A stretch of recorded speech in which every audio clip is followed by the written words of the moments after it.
lowering his head in deference. Su Xiao, displaying her understanding nature, glanced at Qin Lang before exiting the tea room. What is the hurry? If there is something to discuss, sit down and have a cup of tea. Take your time. Qin Lang remarked with calm indifference as he gestured for Junzi to sit. Junzi plopped down, hastily gulping down a mouthful of Westlake Longjing tea, akin to a cow chewing peony, and hurriedly relayed the news. There has been an incident with the Bai family. Bai Xiaoyan has been abducted on her way home. Qin Lang responded with a nonchalant "oh," inquiring whether they knew Bai Xiaoyan's whereabouts. Junzi appeared puzzled. To him, it was peculiar that Qin Lang remained so composed despite the alarming news regarding the Bai sisters, who had grown close to him. He nodded. Our people are outside, but those who abducted Bai Xiaoyan have been scheming this for quite some time. I intend to lead a rescue mission myself. Let us not rush, Qin Lang replied, shaking his head. Withdraw our people monitoring Bai Xiaoyan, but leave one behind just in case. We only need to know their hiding place. He was already well versed in the circumstances surrounding Bai Xiaoyan's abduction, thus he chose not to feign surprise. Moreover, the act of abducting Bai Xiaoyan was merely a tactic of intimidation, a means to use her as leverage, with no intention of harm whatsoever. Understood.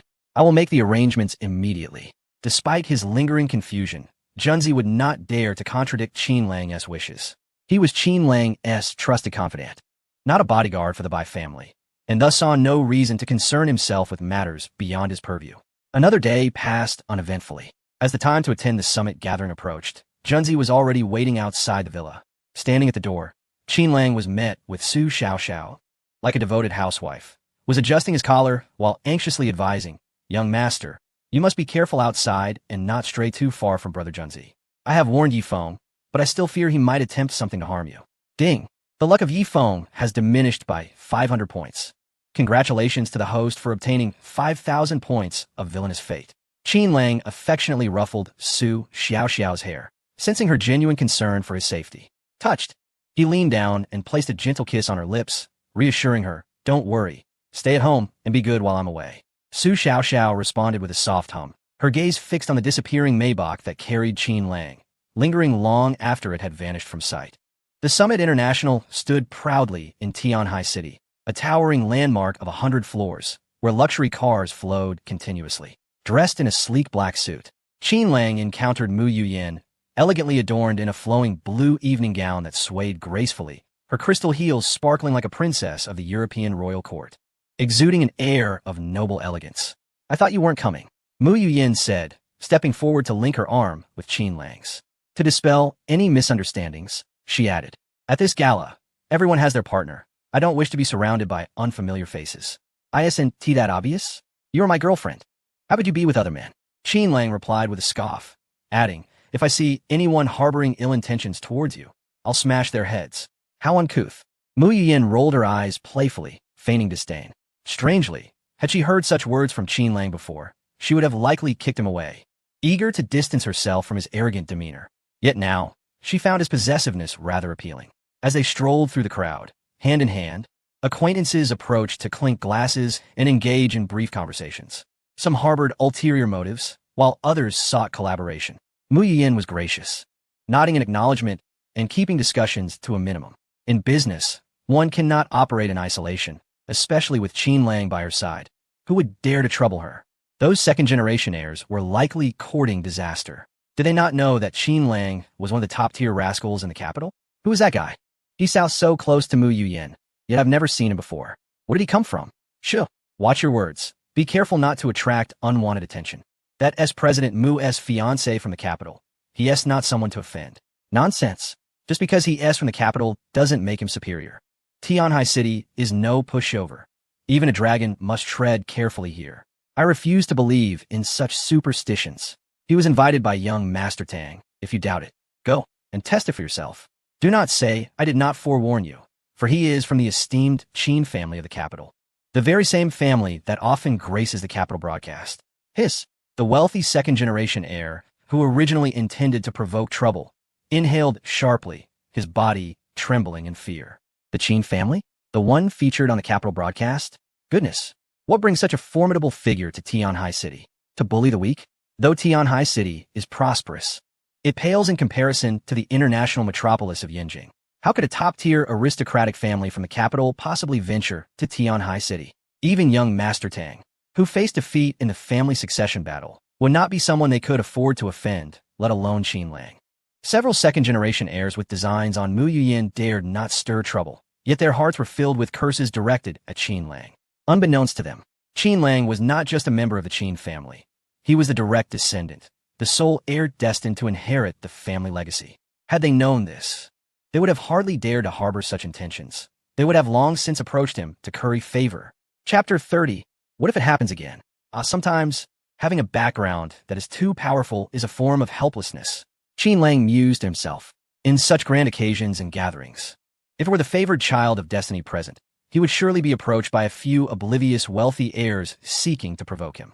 After which, he would deliver a resounding rebuttal, slapping those wealthy heirs in the face and winning the heart of a beauty.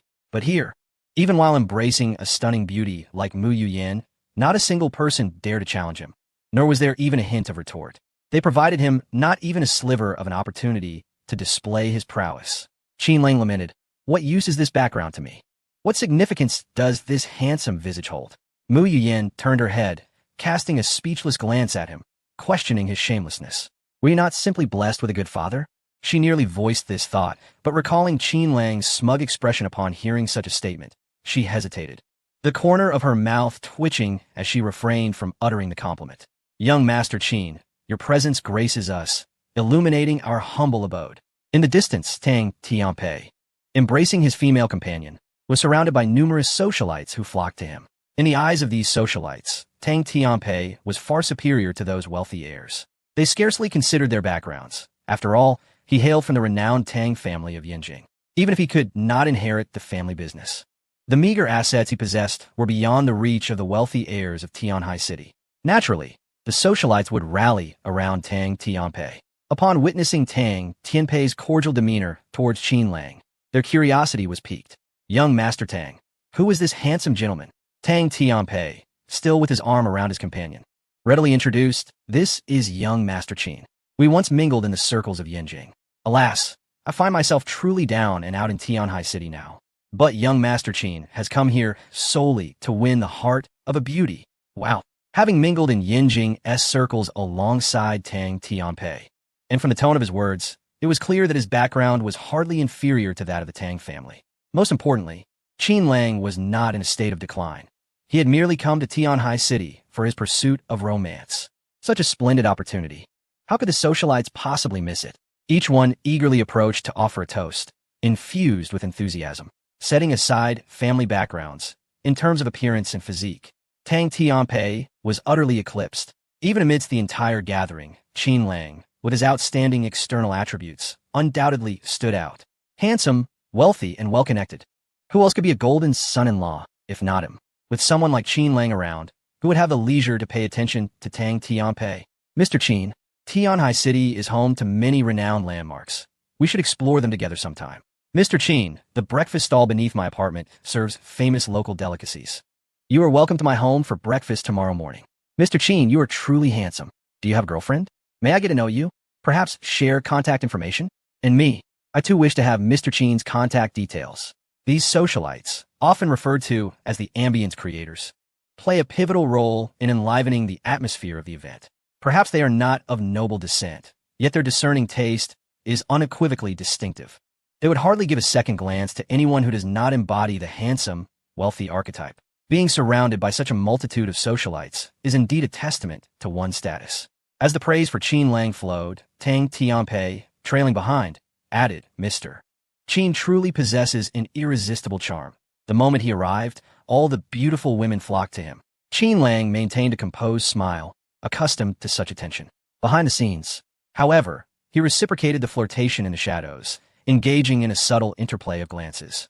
Mu Yuyan observed Qin Lang's smug demeanor with suspicion. Accustomed to this? How does one become so? Qin Lang cast a sidelong glance and cleared his throat, recalling a previous party where he was suddenly enveloped in darkness. Could be low blood sugar? A socialite inquired. Qin Lang shook his head. Not quite. After a few seconds, I regained my sight, only to realize a beauty had buried my head in her bosom. Mu Yuyan scoffed. What if you suffocated? Unlike Mu Yuyan, who teased Qin Lang, the socialites were more nurturing, expressing concern. How could there be such forward girls? Mr. Qin, you must have been startled. Will this leave a shadow on your psyche? Qin Lang replied earnestly, not really. If it were to happen again, what of it? Ha ha, Mr. Qin, you are quite humorous. You are truly mischievous. You know how to make girls laugh. Would you like to take a stroll this evening? Summer nights are perfect for a walk while enjoying cold treats. One slender socialite, reminiscent of the Bai sisters with her stunning figure, winked playfully. Look, a familiar face. Come with me. Mu Yiyan felt increasingly uncomfortable, tugging at Qin Lang to distance themselves from the throng of socialites who continued to sway and flirt. As they finally exited the encirclement, the surroundings became spacious once more. Qin Lang, with a playful demeanor, teased, "What is the matter? Is the attention from so many women making you jealous?" Mu Yuyan huffed lightly, her disdain evident in her expression. "I merely wish for you to keep your distance from those women. With your inability to resist temptation, if left unchecked, you are destined to fall into ruin." Despite the elegant attire of the socialites, who appeared graceful and poised, the reality was that in such gatherings, a mere spark of attraction could lead to a night spent together. Who could ascertain their purity? So you wish to control me? Qin Lang's gaze bore into Mu Yuyan, who felt a twinge of discomfort under his scrutiny. Who is trying to control you? Don't overestimate your importance. Qin Lang raised his arm, still held tightly by her. Then why are you holding on so tightly? As if I care. Mu Yuyan huffed, releasing his arm. Freed, Qin Lang turned without a backward glance, heading towards the corner whereby Ru Yu, clad in a black silk uniform, sat alone, nursing her drink, starkly contrasting with the lively atmosphere. Qin Lang, you scoundrel. Mu Yuyan watched from behind, her heart brimming with jealousy, feeling sour. How could he abandon her here to pursue another woman? Chapter 31. Courting by Ru Yu. Qin Lang, oblivious to Mu Yuyan's inner turmoil, felt a twinge of anxiety himself. With the recent turmoil surrounding the Bai family prior to the Dingfeng gathering, he wondered if Bai Ruyu would even attend. Spotting her alone in the corner, he seized the opportunity and approached with a smile. "Miss Bai, what a coincidence to meet again."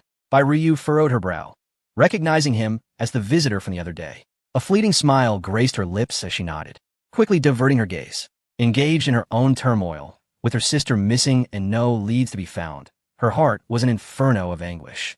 She could either extinguish that flame by finding her sister or allow it to consume her entirely. Although she held a fondness for Qin Lang, having been touched by his heartfelt words during their previous dinner, her thoughts were consumed by her sister's plight, rendering her incapable of focusing on anything else, even the troubling events unfolding within her own company. "Miss Bai, you seem troubled. Is there something weighing on your mind? Perhaps I can share the burden?" Qin Lang, oblivious to her cold demeanor, inched closer. Bai Ryu frowned. "Qin Xiao, I apologize, but I'm not in the best of spirits lately. If you have matters to discuss, could we do so another time?" "Not in the best of spirits." Qin Lang, filled with doubt, pondered whether the issue at hand was related to the fact that Uncle Bai had a love child outside, and that Miss Bai was aware of it. Suddenly, Bai Ryu turned around, her gaze fixed intently on Qin Lang, her beautiful eyes wide with shock. It seemed unlikely. Was it possible that Uncle Bai had secretly embezzled company shares to provide for this illegitimate child, and that Miss Bai had discovered this? Bai Ruyu's face turned pale with fear, her eyes widening as she stared at Qin Lang, as if she were looking at an utter stranger. Whilst you know, Qin Lang's two statements had unveiled all the scandals within her family. Indeed, Bai Xiaochun had a child out of wedlock, a boy nearing adulthood, even older than Bai Xiaoyan. What did this signify? It implied that her father had already engaged in an affair before her mother's passing. Now, he was brazenly liquidating company assets to secure a larger inheritance for that illegitimate child. All of this was private business of the Bai family. Information even Bai Xiaoyun and some of the company's veterans were unaware of. Had it not been for Bai Ruyu's accidental discovery, they might still be in the dark. This was also the reason Bai Ruyu had strived relentlessly in the past to prove her worth to her father whenever he looked upon her with disdain, and why she would become enraged whenever he asserted that women were inferior to men. The existence of that love child had dealt a devastating blow to her worldview. Who could have anticipated that her father, a man revered in the business world for his integrity, responsibility, and devotion to his wife and daughters, had been unfaithful even before her mother's demise? And now, he was shifting family assets for the sake of that mistress's son, jeopardizing the very company that her mother had once poured her heart into. How could you possibly know all this? What is happening? Bai Ryu was both shocked and apprehensive, as if the very fabric of her life had been laid bare before her. She scrutinized Qin Lang with caution. Qin Lang shrugged, his words laced with intrigue. "Miss Bai, do not be alarmed. My knowledge is actually quite limited. For instance, I only learned about your sister's abduction yesterday afternoon. Bai Ryu had only discovered her sister's kidnapping later that evening through a mysterious phone call. How could Qin Lang have known before her? What do you want? Just don't harm Yun Yun. As long as she is unharmed, I will comply with any of your requests. Bai Ryu instinctively regarded Qin Lang as the mastermind behind it all. After all, how could he possibly know the timing of her sister's abduction? Miss Bai, is such astonishment truly necessary? I can assure you, I have no connection whatsoever to your sister's disappearance. Qin Lang replied with a wry smile. Besides, haven't you already formed your own conclusions? Why cast such unfounded accusations upon me? He could hardly believe that such a clever and astute mind as Bai Ryu's could overlook such trivial tactics, or perhaps she deliberately chose not to entertain such thoughts. Was she willing to feign ignorance rather than confront reality? Bai Ryu took a deep breath, her heart racing, and she endeavored to calm herself, gazing intently at Qin Lang. Now that you know so much that you shouldn't tea, do you also know where Yun Yun is hidden? Qin Lang nodded. Not only did he know, but he also held the means to rescue her. What do you desire? I will grant any request, as long as you can bring Yun Yun back. Bai Ryu declared with unwavering resolve. Regardless of whether the kidnapper was Qin Lang or the person she had already started to associate with in her mind, she was willing to sacrifice anything for her sister's safety. Qin Lang wasted no time and spoke directly. What I want is you. Before Bai Ryu could react, he continued earnestly. The Bai Corporation is merely your father's enterprise.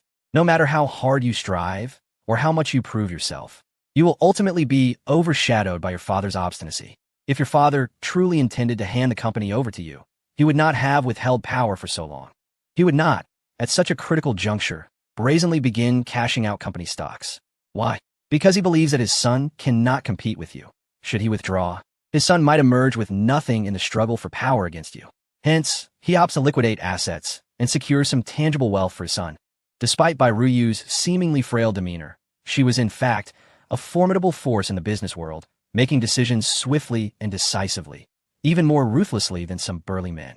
Considering her father's actions over the years on behalf of his illegitimate son, Bai Ryu knew that while she would not claim those actions could jeopardize the illegitimate son's life, acquiring even a penny from the Bai family would be as difficult as ascending to the heavens. If an outsider like Qin Lang understood this so well, how much more could her biological father comprehend? He had long begun to prepare for matters after his demise. Observing Bai Ryu lost in thought, Qin Lang gently coaxed her. Thus, it would be wiser for you to collaborate with me. I assure you that I can provide ample personal space for your talents to flourish. Furthermore, I will delegate all powers within the company, refraining from interfering in your decisions. Within the company, your word will be law, and no one shall dare to oppose you. As for the profits and shares, we can negotiate a split of 60-40 or 50-50. Bai Ryu regarded the earnest Qin Lang before her as though she were listening to a fantastical tale, or as if he had painted an alluring picture before her. You would relinquish power, and you're not afraid I might dilute the shares and seize control? Qin Lang shrugged. Having chosen to trust you, I shall harbor no doubts. If such a scenario were to transpire, it would be my own folly, and you would bear no responsibility. I offer you my absolute trust. Bai Ryu is remarkably perceptive. She understands the principle of reciprocity, believing that even a small act of kindness deserves a profound return. In her world, a mere fraction of goodwill will yield tenfold, or even 100-fold in return. Given such a woman, who is distinctly aware of her affections and aversions, what could Qin Lang possibly have to worry about? The idea of undermining her position within the company seems unfounded. Setting aside Bai Ryu's character, which would never permit such ingratitude, even if she were to act otherwise. What could it amount to? After all, she is merely a female president of a local company, yet to achieve any grand legacy. Could she truly stir significant turmoil? Nonetheless, these thoughts linger in his mind. Outwardly, he must maintain a facade of courtesy and extend her ample trust. I need to deliberate on this matter and will provide you with an answer upon meeting Yun Yun. If that is agreeable, Bai Ryu, in a state of inner turmoil, refrained from immediate response. On one hand, Qin Lang's knowledge about her was astonishing, while on the other, the profound trust he exhibited left her somewhat bewildered and questioning reality. Chapter 32. A great opportunity, rest assured. Miss Bai, your sister's safety is assured. Feel free to speculate boldly.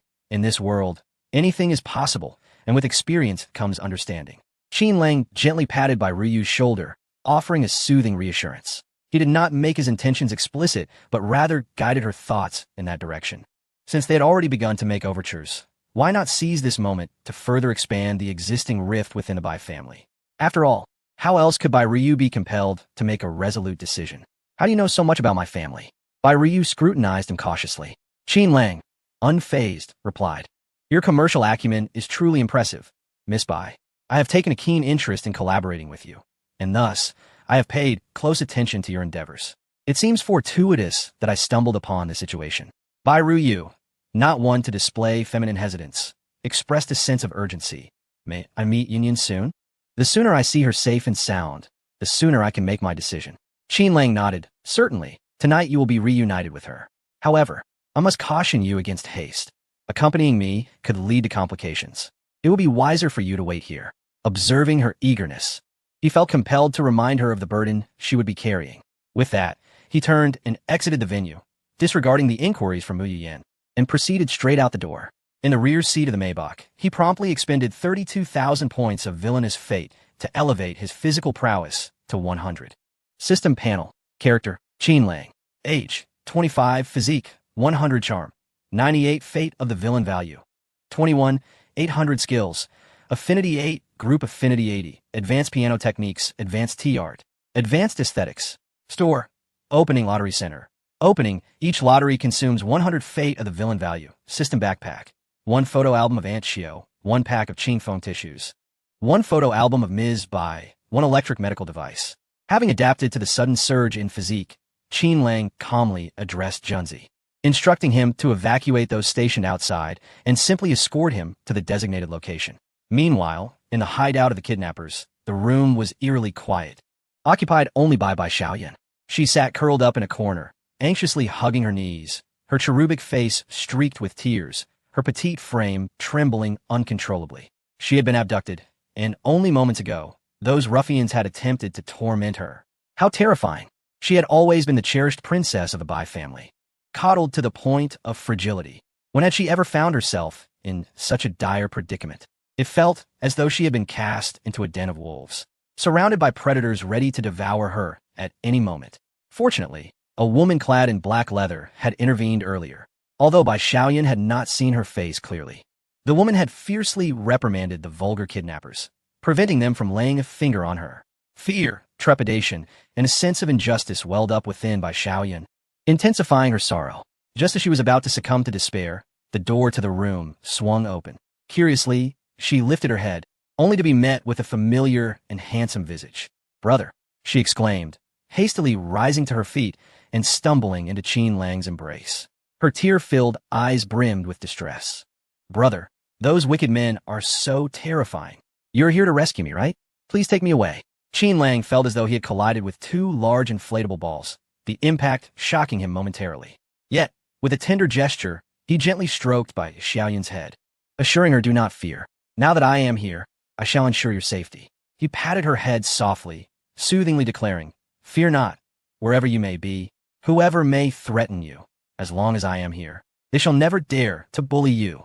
Suddenly, the door on the left burst open with a resounding kick, revealing 2 burly men adorned with embroidered black dragons around their necks. They glared at the unexpected intruder, cursing, "What the hell? Have you lost your mind? Making such a ruckus while rescuing someone. Do you want everyone to know?" Bai Xiaoyan's heart raced with fear at the sight of the fierce men, gripping Qin Lang's clothing tightly, her large, watery eyes shimmering with a veil of moisture. "If you're scared, just cover your eyes. It will be peaceful soon." As Qin Lang gently caressed Bai Xiaoyan's small head, he couldn't help but smirk inwardly. How could he possibly attract the attention of the kidnappers within the villa without raising his voice? If he failed to provoke these ruffians, how could he display his bravado in front of Bai Xiaoyan? He nonchalantly beckoned to the 2 men with a finger, exuding an air of disdain. "Foolish little brat. You have courted your own demise. You have no one to blame but yourself." A burly man twisted his neck and charged forward with menacing intent, raising an arm as robust as Bai Xiaoyan's well-proportioned thigh, aiming directly for Qin Lang's nose.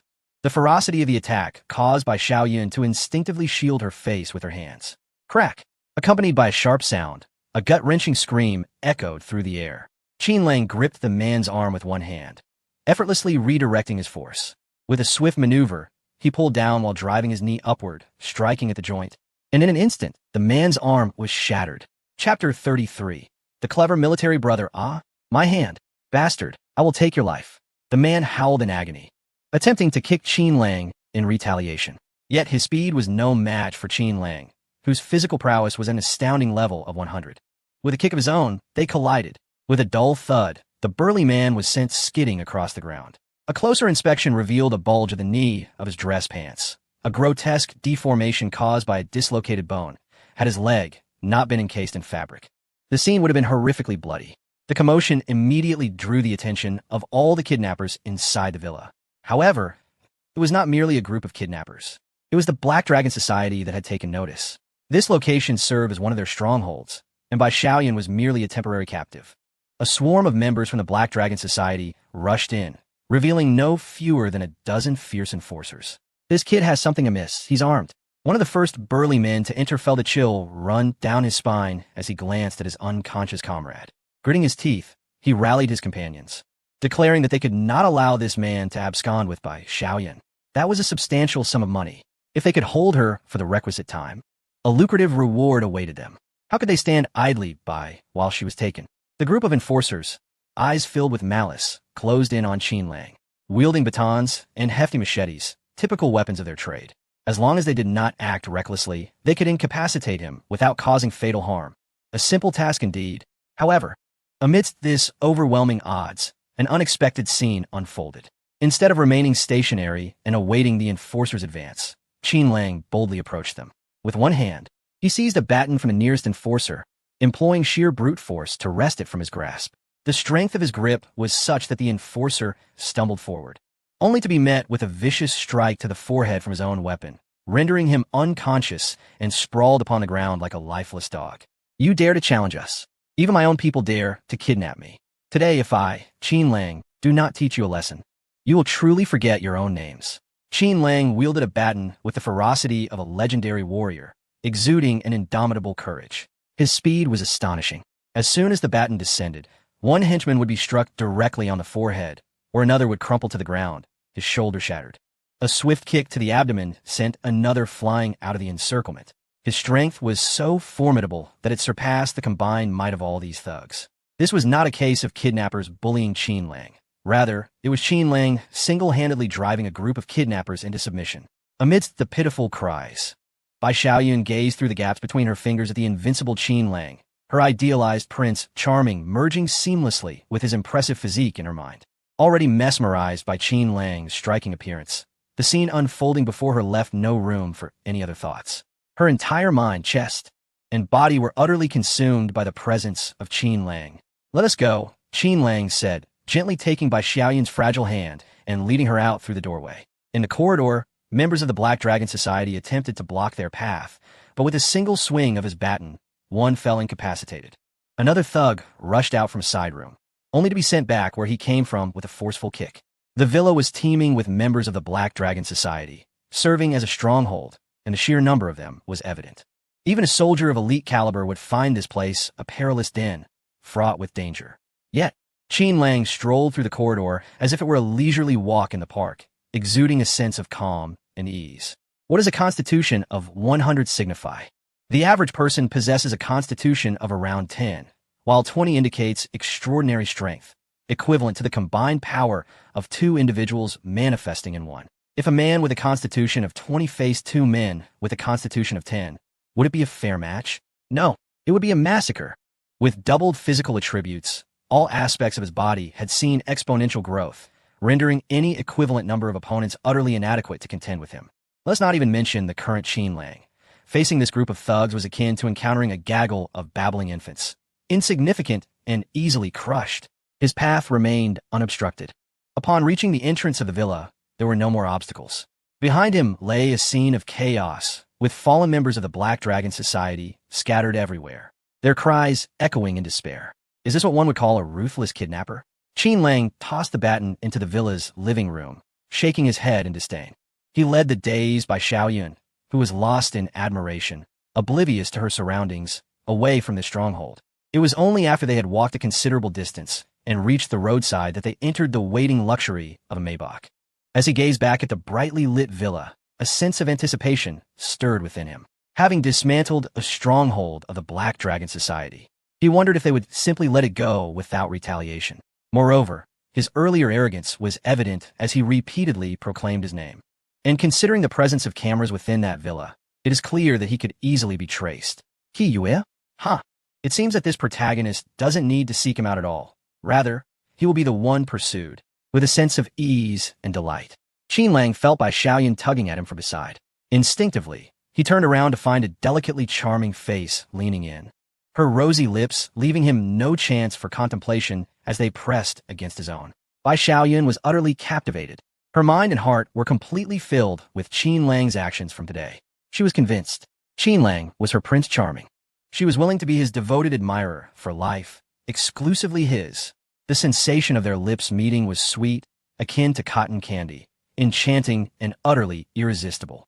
After a long while, the shy Bai Xiaoyan slowly lowered her head, nestling it in Qin Lang's embrace, wrapping her arms around his waist, and murmured softly, "Brother, when I grow up, may I become your bride?" An ordinary driver might have advised the passengers in the back seat to fasten their seatbelts, reminding them that safety comes first amidst countless roads. A refined driver, however, discreetly adjusted the rearview mirror and quietly played soothing music. He would be your groom, and from this day forth, he would be your lifelong companion. Chapter 34. The uncomfortable Mu Yuyan by Xiaoyan had never heard this song before. It was quite old-fashioned, not from her era, nor was it her preferred genre. However, the most daunting aspect of listening to music is the context in which it is experienced. At this moment, having just declared her desire to be Qin Lang's little bride, she was deeply moved by the lyrics of the song playing. "Brother, from now on, I will accompany you for a lifetime, all right?" Bai Xiaoyan clung to Qin Lang, her soft voice resonating sweetly in his heart. If this were any other man, he might have been overwhelmed by passion, capable of anything in a fervor of emotion. Even Qin Lang felt something was amiss. Continuously reminding himself that she was still just a child, Bai Xiaoyan was still so young. Yet, as he glanced down, the sight of her ample curves contradicted his self-reassurance. She was not little anymore, truly not. "Focus on driving, and take me home." Qin Lang suppressed his rising frustration and urged Junzi curtly. Junzi quickly acknowledged and pressed the accelerator, the Maybach surging forward. Qin Lang merely held Bai Xiaoyan gently, choosing not to speak much, yet occasionally, due to unintentional movements, the back of his hand or palm would brush against her thigh. Such occurrences were quite natural and not excessive. Moreover, as Bai Xiaoyan made her way here, clad in an adorable pink dress, it was inevitable that there would be some creases. It was only natural to smooth the fabric over her backside and check for any injuries inflicted by the kidnappers. Was it not? Such a delicate task weighed heavily on Qin Lang's heart. Yet upon gazing at Bai Xiaoyan's flushed cheeks and the deeply touched expression on her face, he felt a wave of emotion wash over him. He acquiesced to the act, for who could resist the charm of Bai Xiaoyan's gratitude? Outside a row of townhouses in Tianhai City, Bai Xiaoyan, still holding Qin Lang's hand, felt her enamored gaze return to clarity upon seeing her sister, Bai Ruyu, standing at the door. Her large, adoring eyes shimmered with a veil of mist. She hurried over, her legs clad in white stockings, colliding with her sister in an exuberant embrace. "Sister, sister, I thought I would never see you again. Those wicked villains were so terrifying." "Boo-hoo." Bai Xiaoyan nestled in her sister's embrace, freely expressing her grievances. Bai Ruyu, heart aching for her sister, held her close, tenderly stroking her hair while softly assuring her, it's all right. Don't be afraid. I'm here. I will never let you get hurt again. Does Dad know that I was rescued by my brother?" Bai Xiaoyan looked up, eager to share this news with Bai Xiaoqian. Bai Ruyu paused slightly, smiling as she replied, "He knows. It's quite late now. Why don't you rest here? No need to return home." This townhouse was Bai Ruyu's private property, seldom visited, but it served as a refuge during times of fierce arguments with their father. She had no desire for her sister to return to that home, which had become unwelcoming and unsafe, the future uncertain. "Will my brother be staying tonight?" Bai Xiaoyan turned to glance at Qin Lang, her cheeks flushed. Bai Ryu sighed inwardly. She understood her sister's nature, yet Qin Lang was enshrouded in mystery, too enigmatic for comfort. The age difference also loomed large. She took her sister's hand and approached Qin Lang, expressing her heartfelt gratitude. "Mr. Qin, I cannot thank you enough for your assistance tonight. Once this tumultuous period subsides, may we discuss other matters?" Qin Lang smiled and nodded. "Of course, there's no rush. What matters most is that you have rescued Xiaoyan from peril. Your reunion is the priority. I shall not intrude. Bai Ruyu's integrity was indeed trustworthy. He had already hinted at the kidnapping incident involving Bai Xiaoyan, stopping just short of laying everything bare. Any astute individual could glean the truth from the subtle clues. Allowing Bai Ruyu some time to uncover the reality would only serve to magnify any existing rift between them, potentially leading to a complete fracture. Brother, don't go. Upon encountering Qin Lang, who was turning to leave, Bai Xiaoyan swiftly broke free from Bai Ruyu's grasp and pursued him, wrapping her arms around his waist from behind, her head leaning against him. Brother, please don't go, okay? Qin Lang felt as though he had been collided with by two soft spheres. The corners of his mouth twitched as he gently pried apart her small hands that clung to him. Turning around, he felt compelled to issue a yellow card warning for the foul play. In the presence of Bai Ruyu, certain matters required a degree of discretion. He affectionately ruffled Bai Xiaoyan's hair, smiling tenderly as he said, Yin Yin, be good. Stay with your sister. If you encounter any difficulties or feel unhappy in the future, you can always come to your brother, all right? Okay. Bai Xiaoyan nodded her small head in understanding, still reluctant to release Qin Lang's warm hand, murmuring brother. After a considerable time, she finally let go under Bai Ruyu's comforting words. With lingering glances back, she followed Bai Ruyu into the row house, until the door was closed behind them. Ding! The plot has shifted. Congratulations to the host for acquiring 5,000 Destiny Villain points. Ding! The luck of the Son of Destiny. Yi Feng has decreased by 500. Congratulations to the host for acquiring 5,000 Destiny Villain points. As Qin Lang listened to the continuous notifications from the system echoing in his ears, he turned back with a satisfied expression. Just as he exited the front yard of the row house, he spotted Mu Yuyin leaning against the wall, a smirk playing on her lips as she watched him with her arms crossed. What is this? Did you leave the summit meeting halfway to seek out Bai Ruyu, only to be turned away at the door? Who is Mu Yuyin? Although her family background does not compare to Qin Lang's, even during their time in Yanjing, she had received countless admirers. Had she not been bound by her engagement to Qin Lang, suitors would likely have lined up from the square to Daxing Airport. Which man would not greet her with a smile? When had she ever encountered a situation like Qin Lang's? At the summit meeting, he had engaged her in conversation only to be completely disregarded, leaving without a backward glance. It seemed as though he cared not at all. Following closely behind, Bai Ruyu had also departed, driven by curiosity to discover what Qin Lang was up to that he would act so recklessly, ignoring her presence entirely. What she stumbled upon, however, was the sight of Qin Lang being turned away at the door late at night, prompting her to unleash a wave of ridicule. Chapter 35. Shattering Mu Yuyin's amulet. Qin Lang shot her an exasperated glance. Have you heard of Lu Huangshu's 3 visits to the thatched cottage? I not only came tonight, but I shall return tomorrow night and the night after as well. What business is it of yours? Is stalking someone amusing? Mu Yuyin, with a cold demeanor, retorted, shouldn't a girlfriend be privy to your whereabouts? If you're out misbehaving, I can't intervene? I can't even ask? Qin Lang raised an eyebrow. This hardly seemed like mere sarcasm. It resembled a dramatic family confrontation where the legitimate partner confronts the mistress. Goodness, was Mu Yuyin truly riled up? He opted not to deliberately provoke her over this matter and replied earnestly, I have legitimate business with Bai Ruyu.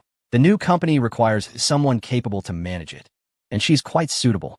Starting another company? It seems that the substantial startup capital of 10 billion provided by the Qin family has been squandered, and you're seeking yet another pretext to deceive. Am I correct? Mu Yuyin appeared to see through everything. It wasn't mere arrogance on her part. Rather, it was a reflection of Qin Lang's true nature in the past. She let out a soft snort, questioning if you were in need of talent. Why not seek out the talent market? Why come looking for Bai Ruyu? Has your mind been caught in the door? Regardless of her status, Bai Ruyu is still the young lady of the Bai family. With such a vast empire to manage, does she possess the leisure to assist you? Times have changed. I am serious this time, Qin Lang asserted, stepping closer and pressing his hand against the wall, effectively trapping Mu Yuyin beneath him in a display of earnestness. Feeling a surge of panic, Mu Yuyin placed her hands against Qin Lang's chest, attempting to push him away. Yet, no matter how forcefully she tried, Qin Lang remained immovable. Gritting her teeth, she retorted, what does your seriousness have to do with me? Do you think business is truly that simple? Although Qin Lang may have once feigned a frivolous demeanor, it is far easier to learn wrongdoing than to embrace righteousness. If establishing a successful company were so effortless, the world will be filled with magnates. Where the office workers and laborers come from? Qin Lang unfastened the button of his suit, his hand still positioned firmly. Growing increasingly anxious, Mu Yuyin demanded, What are you trying to do? Qin Lang, let me warn you. If you dare act without my consent, do you believe I won't bite you? She clung to his arm, her lips hovering near his wrist, ready to retaliate at the slightest hint of danger and flee. With a serious expression, Qin Lang retrieved a prescription from his pocket. Could you refrain from harboring such impure thoughts? What are you constantly filling your mind with? Qin Lang, I will not back down. Mu Yuyin seethed with indignation, lifting her gaze to confront him. Yet, how could her strength compete with Qin Lang's? In mere moments, her knee was firmly pinned down by him, completely immobilized. Inexplicably, Mu Yuyin felt as if she were a frog on an operating table, merely having her position altered from lying down to being suspended in mid-air against the wall. Let go of me. Release me, she exclaimed, her voice tinged with fury and embarrassment as her exquisite face flushed crimson from the exertion. She was enraged, she scolded, and she felt on the brink of collapse. Yet, Qin Lang remained unperturbed, placing a note before her. Struggling to suppress her humiliation, Mu Yuyin asked in a fluster, "What is this?" "A beauty prescription. Isn't your company primarily focused on beauty products?" Qin Lang explained. At that moment, he lacked the energy to concern himself with the beauty pill. However, Mu Yuyin was an expert in this area, possessing both the channels and production lines necessary. Isn't it a delightful opportunity? Mu Yuyin merely glanced at it and scoffed. What a joke. Who provided you with this prescription? Do you think that merely adding a few expensive ingredients can transform it into a beauty product? If the formulation were truly that simple, what would be the purpose of a research team? You foolish imbecile. You've been deceived without even realizing it. And you expect to establish a company based on this prescription? Dream on, and let me down. Your knee is pressing against mine, and it hurts. Qin Lang looked down at Mu Yuyin, who had changed into a fitted dress. The area above her delicate calves was slightly red from the pressure, prompting him to gently release her.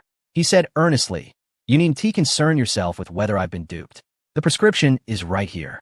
Feel free to conduct an experiment. However, I must caution you that the potency of this beauty pill is exceedingly strong. I advise against using the formula directly as is.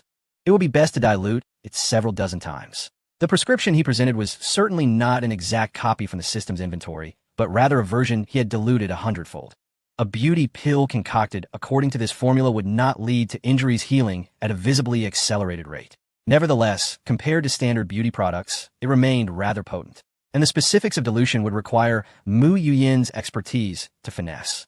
This was not his area of specialty, nor did he wish to squander time on it. Holding the prescription, Mu Yuyin frowned slightly. "Are you serious? Establishing a company and recruiting by Ruyu. Are you truly committed to this?"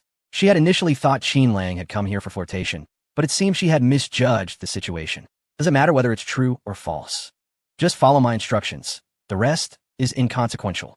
Qin Lang adjusted his clothes, adding, "And do not forget, our relationship is merely a contractual arrangement. Once that contract is voided, our association will cease. The matter of following me should not arise again."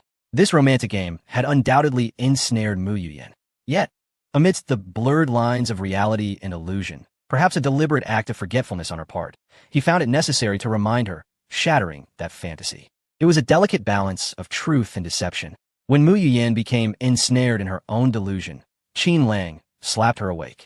Did she intend to feign ignorance, using the contract as an excuse to maintain her pride and arrogance? No, Qin Lang would not permit Mu Yuyin to continue presenting herself in such a manner before him. Previously, she had seen the contract as a chain binding her. Now, it appeared to be a protective charm she wore while pretending to be oblivious. Qin Lang had to tear it apart. To torment a husband may bring momentary satisfaction, but pursuing a husband leads to one's own demise. It was not merely a thought to entertain in solitude. Chapter 36. Let's book for a month. Mu Yuyin departed, her expression rigid, not daring to look back. The frigid gaze she cast made it seem as though one owed her millions and had yet to repay the debt. Remember to conduct the experiment. My company relies on this prescription to secure its initial fortune. Qin Lang remarked behind him. Suddenly, a burst of white exhaust smoke responded to him as the BMW sped away, leaving a thunderous roar in its wake. Once the BMW vanished at the end of the road, Junzi awkwardly emerged from the corner, chuckling, "Young master, my apologies. I never anticipated that President Mu would engage in such covert activities. It was careless of me. The fault lies with me, not you." Qin Lang waved his hand dismissively. "Your performance has been commendable these past few days. You have executed my instructions quite well. Tonight, gather your brothers, and let us revel at the Zillion Club. Upon hearing the name, Zillion, Junzi's eyes sparkled with excitement. He had been curious about how the young master had rescued someone from the Black Dragon Society stronghold and was about to inquire. But Qin Lang's sudden decision interrupted his thoughts. What was there to ask? The outing at Zillion was the priority. Half an hour later, on the asphalt road, a lengthy procession of luxury vehicles, resembling a dragon, gradually came to a halt before the Zillion Club. Passers-by paused to admire the opulence on display, captivated by the spectacle. Not to mention the elongated Maybach. Even the dozen or so Mercedes-Benz vehicles alone were valued at over 30 million. Who could it be to host such a grand affair at a club? Could it possibly be the chairman of a publicly listed group? It wasn't that they were unwilling to speculate on which wealthy heir it might be. The sheer scale of the event was astonishing, far beyond the trivial antics of a rich second generation. Clad in a black suit, Junzi exited the vehicle and walked to the rear, respectfully opening the door. Young master, we have arrived.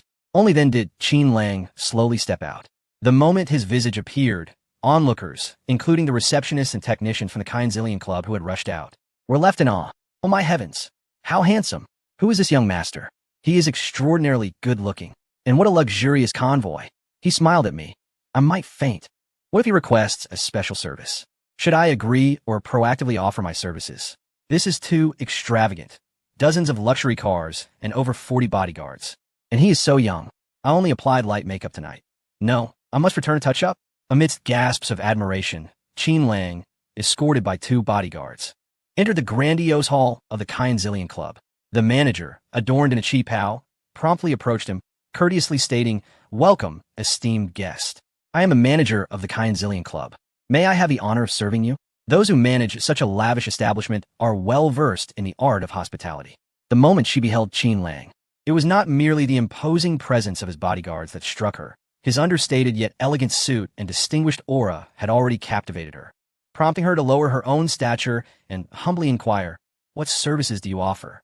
The lobby manager greeted the esteemed guest with familiarity. "Welcome. Our establishment, the Lotus Pavilion, comprises 5 floors. The second floor features bathing facilities, including wellness hot springs and a communal bathing area. The third floor is a leisure zone, offering a variety of snacks and fruit platters, as well as an entertainment center. The fourth floor is dedicated to massage services, with skilled practitioners available at various levels. Lastly, the 5th floor serves as a relaxation area, consisting of private rooms and individual hot spring bathing services." Qin Lang nodded and inquired, "What is the price for booking the 5th floor?" The lobby manager smiled awkwardly, explaining the prices vary depending on the services provided. Qin Lang furrowed his brow and clarified, "I am asking about the cost to reserve the entire 5th floor."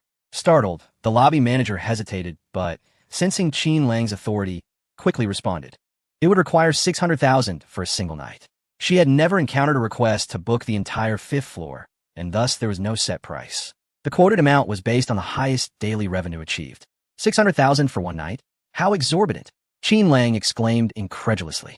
The lobby manager hastily began to explain. But before she could finish, particularly the crucial part about discounts, Qin Lang interrupted. "No need for further details. I am not interested in listening. Let us reserve it for a month instead. Do you prefer a check or cash? I can provide a check immediately, but cash may take a bit longer as it requires bank verification and transport." His declaration rendered the staff and technicians in the lobby utterly speechless. They had initially thought Qin Lang was merely wealthy, but now they realized he was a true magnate, spending money with abandon.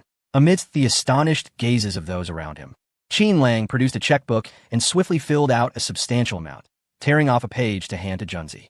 "Here is 20 million. Take Manager Zhang with you to collect the funds. The remaining 2 million you can manage as you see fit, perhaps distributing bonuses to the staff."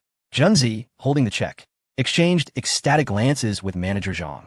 Their previous ambiguous relationship had lingered in uncertainty, but today was different.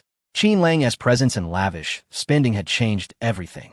Just from this monthly reservation alone, Manager Zhang could earn tens of thousands, even exceeding 100,000. What did this mean? It was akin to becoming a millionaire overnight. Given Manager Zhang's age, she naturally did not expect to become too entangled with Qin Lang, yet it certainly did not hinder her from continuing her flirtation with Junzi. With a significant patron like Qin Lang, she was determined to make every effort to retain him.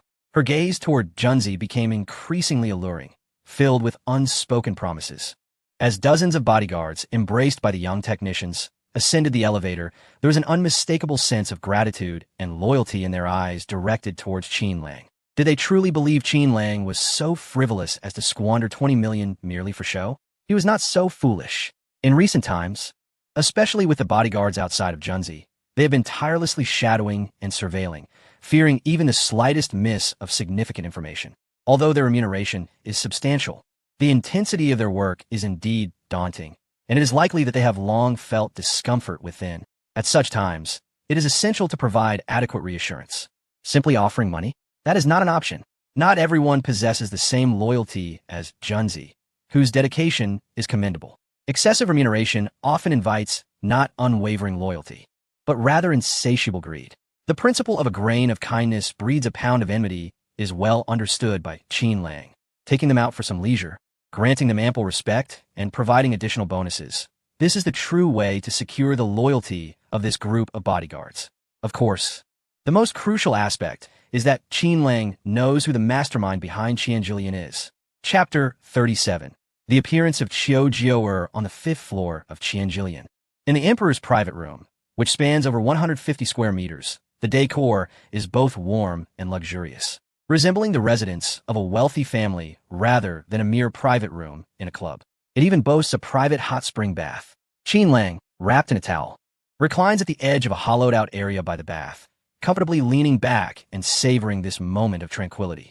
Behind him, a girl clad in a floral qipao kneels, gently massaging his shoulders with her delicate hands, her touch both tender and attentive.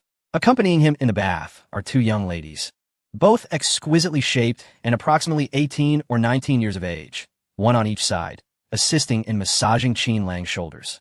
Young Master Qin, is this pressure okay? If it's too strong, I can ease up, inquired the girl on the left, adorned in a light makeup and a pink swimsuit, smiling brightly. Qin Lang squinted his eyes, leisurely nodding, it's fine, I can handle it.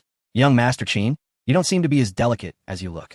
You appear tall and slim, yet your physique is quite impressive. Do you exercise often? The girl on the right, dressed in a blue swimsuit, chimed in, eager to compliment while showcasing her own attributes. Not really, Qin Lang casually replied, casting a meaningful glance before retracting his gaze. While he possessed a commendable physique, it was all relative. Compared to an ordinary person, he was certainly more than adequate, but when placed alongside the Bai sisters, the differences became starkly apparent.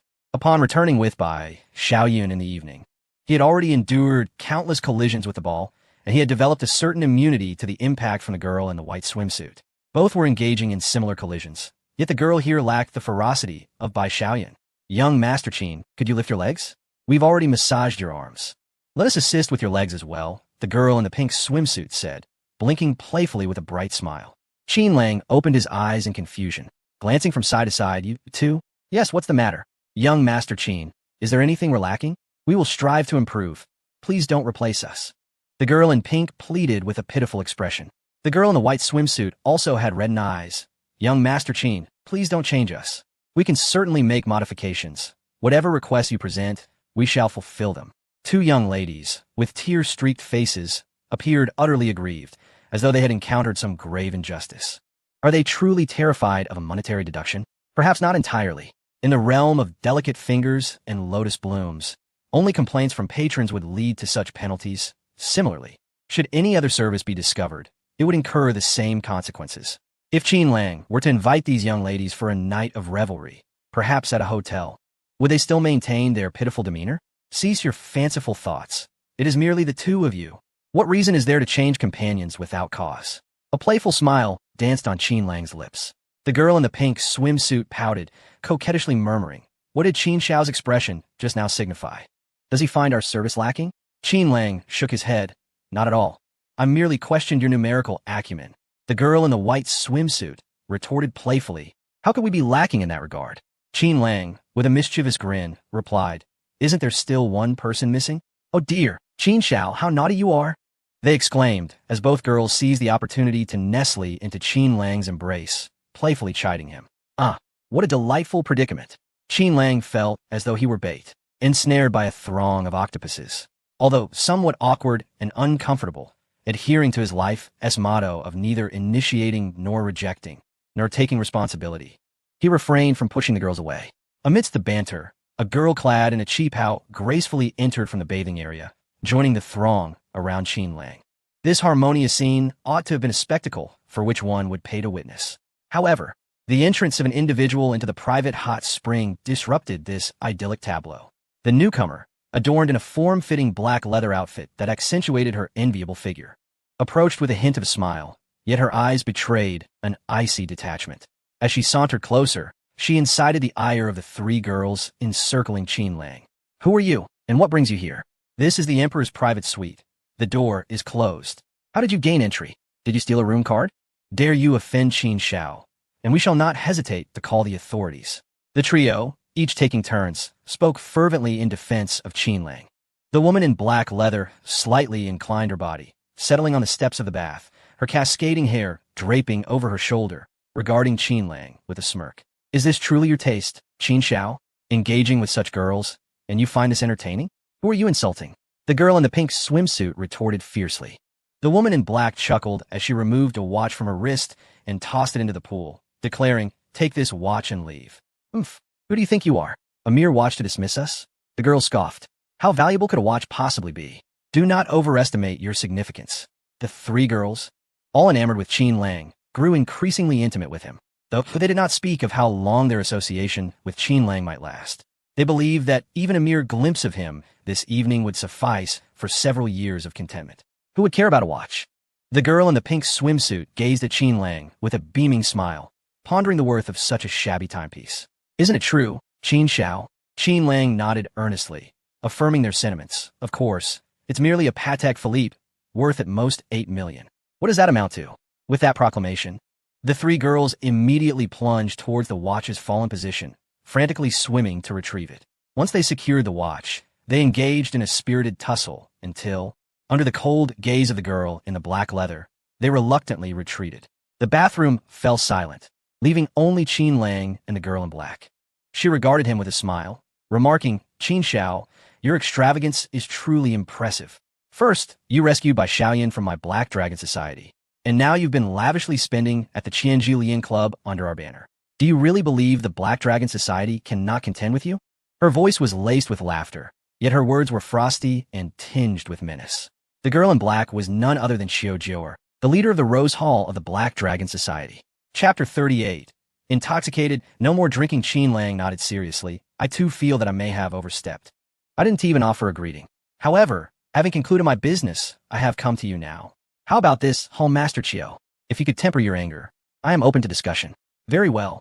Xiao Jiu'er scrutinized Qin Lang for a moment before rising to leave the bath. Shortly after, Qin Lang finished his bath and donned a robe. Exiting the bathroom, he found Xiao Jiu'er seated on the sofa in the living room, several bottles of flying mitai laid out on the coffee table before her.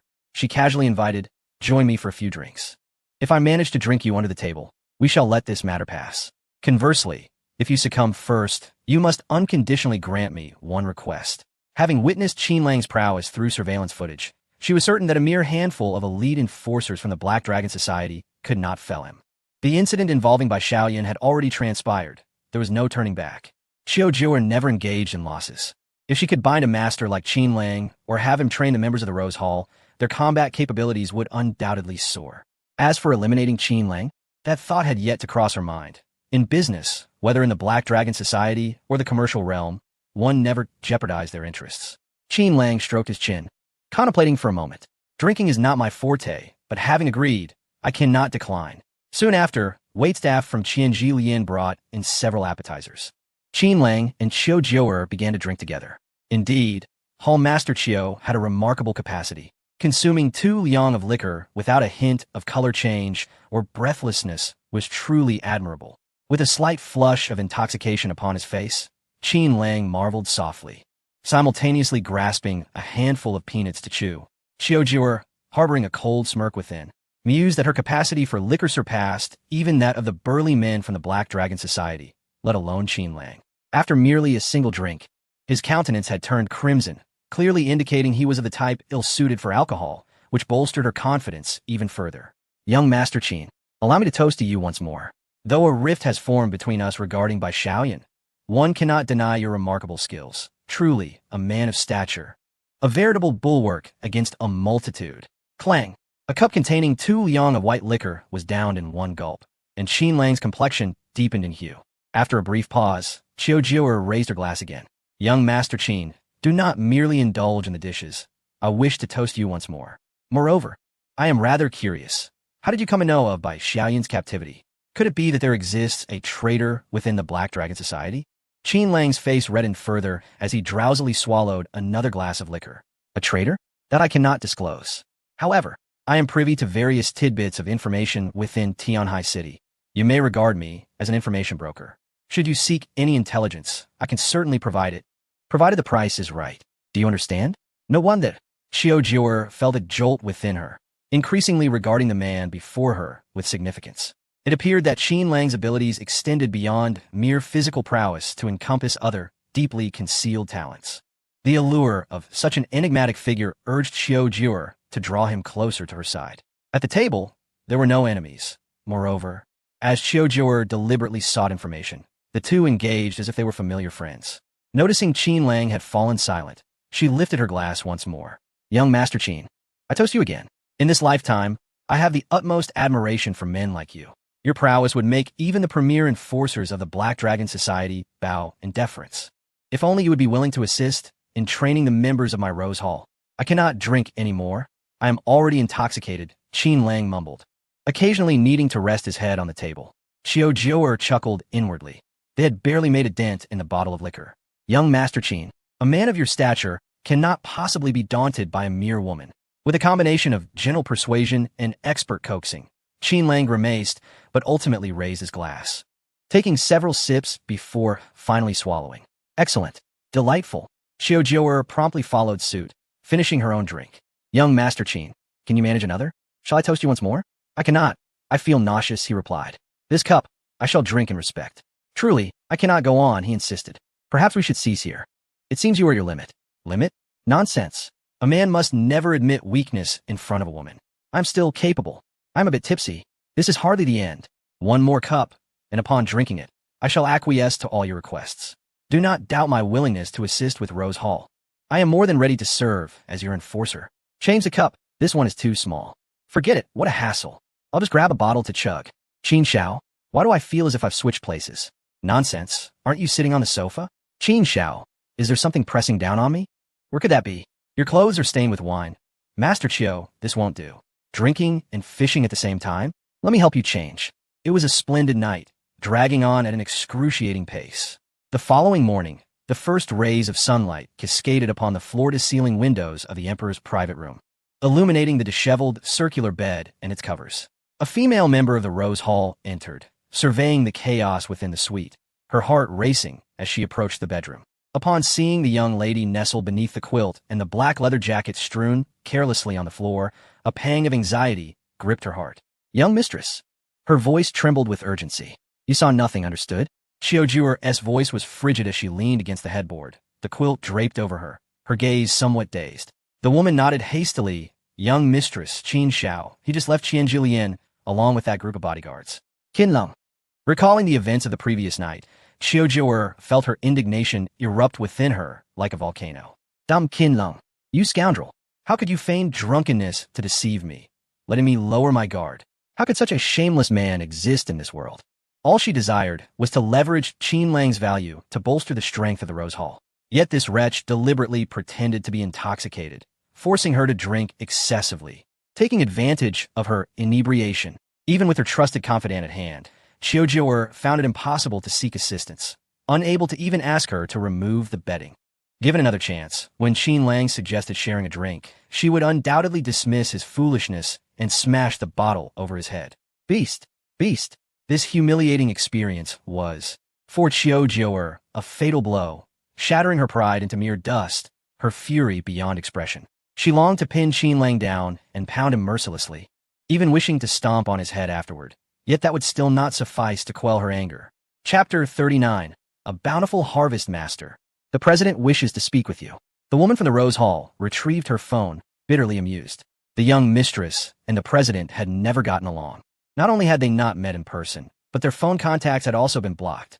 Yet today, the president sought the young mistress personally, demanding her to call. What had she done to deserve such retribution?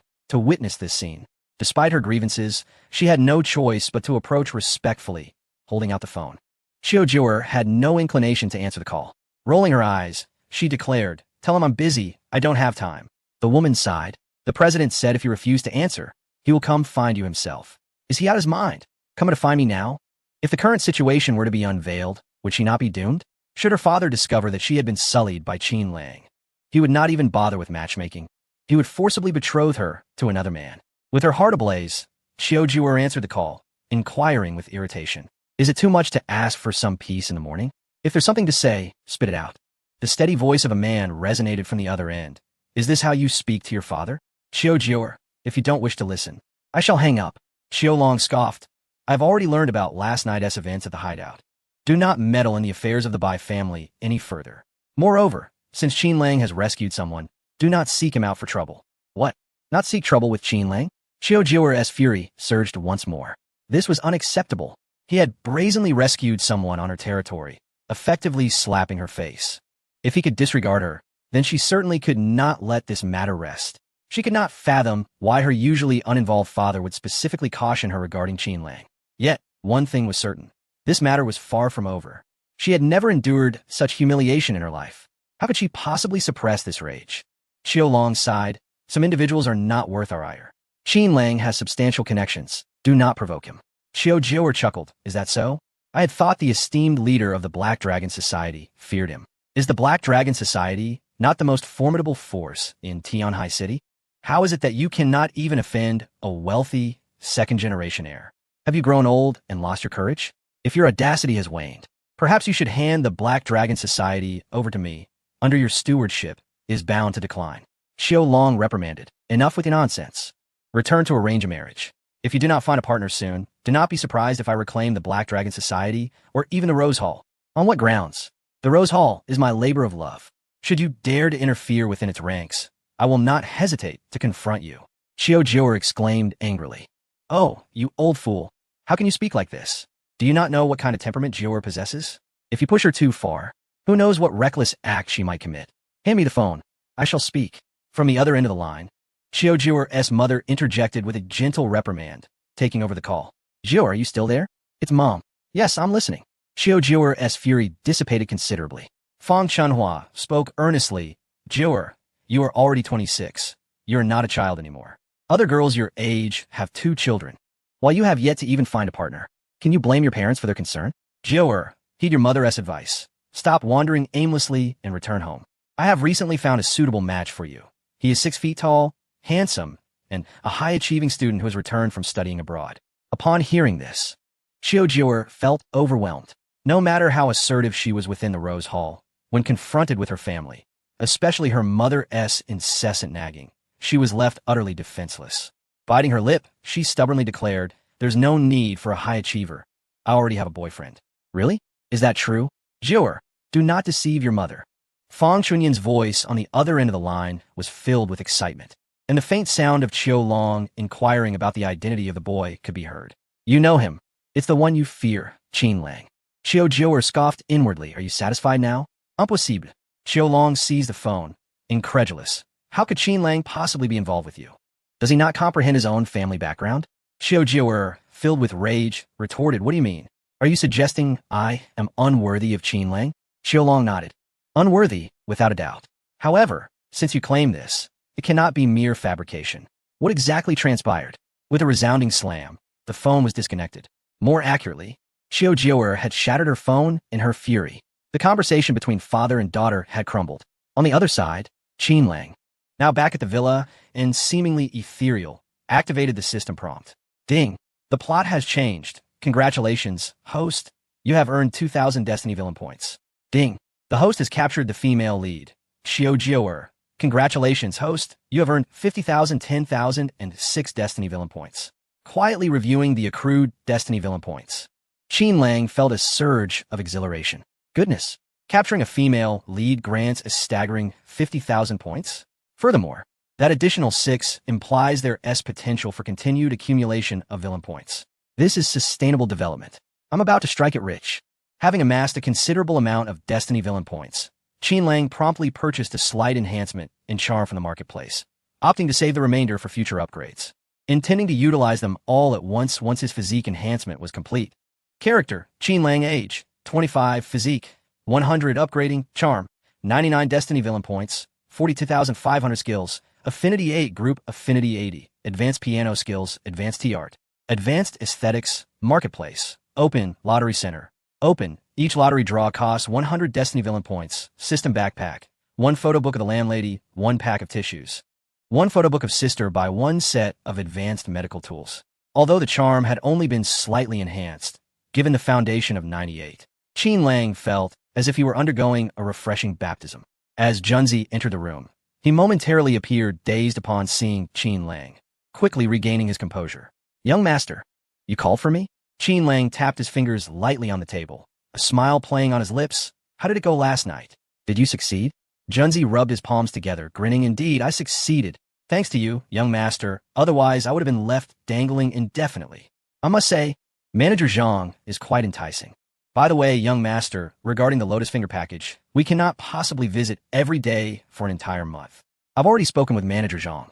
We can go anytime, provided the number of booked sessions exceeds 31. Qin Lang waved his hand, indicating that these matters could be handled independently without the need for constant updates. Having indulged in leisure, it was now time to address pressing issues. He had several strongholds of the Black Dragon Society, which he instructed to be eradicated.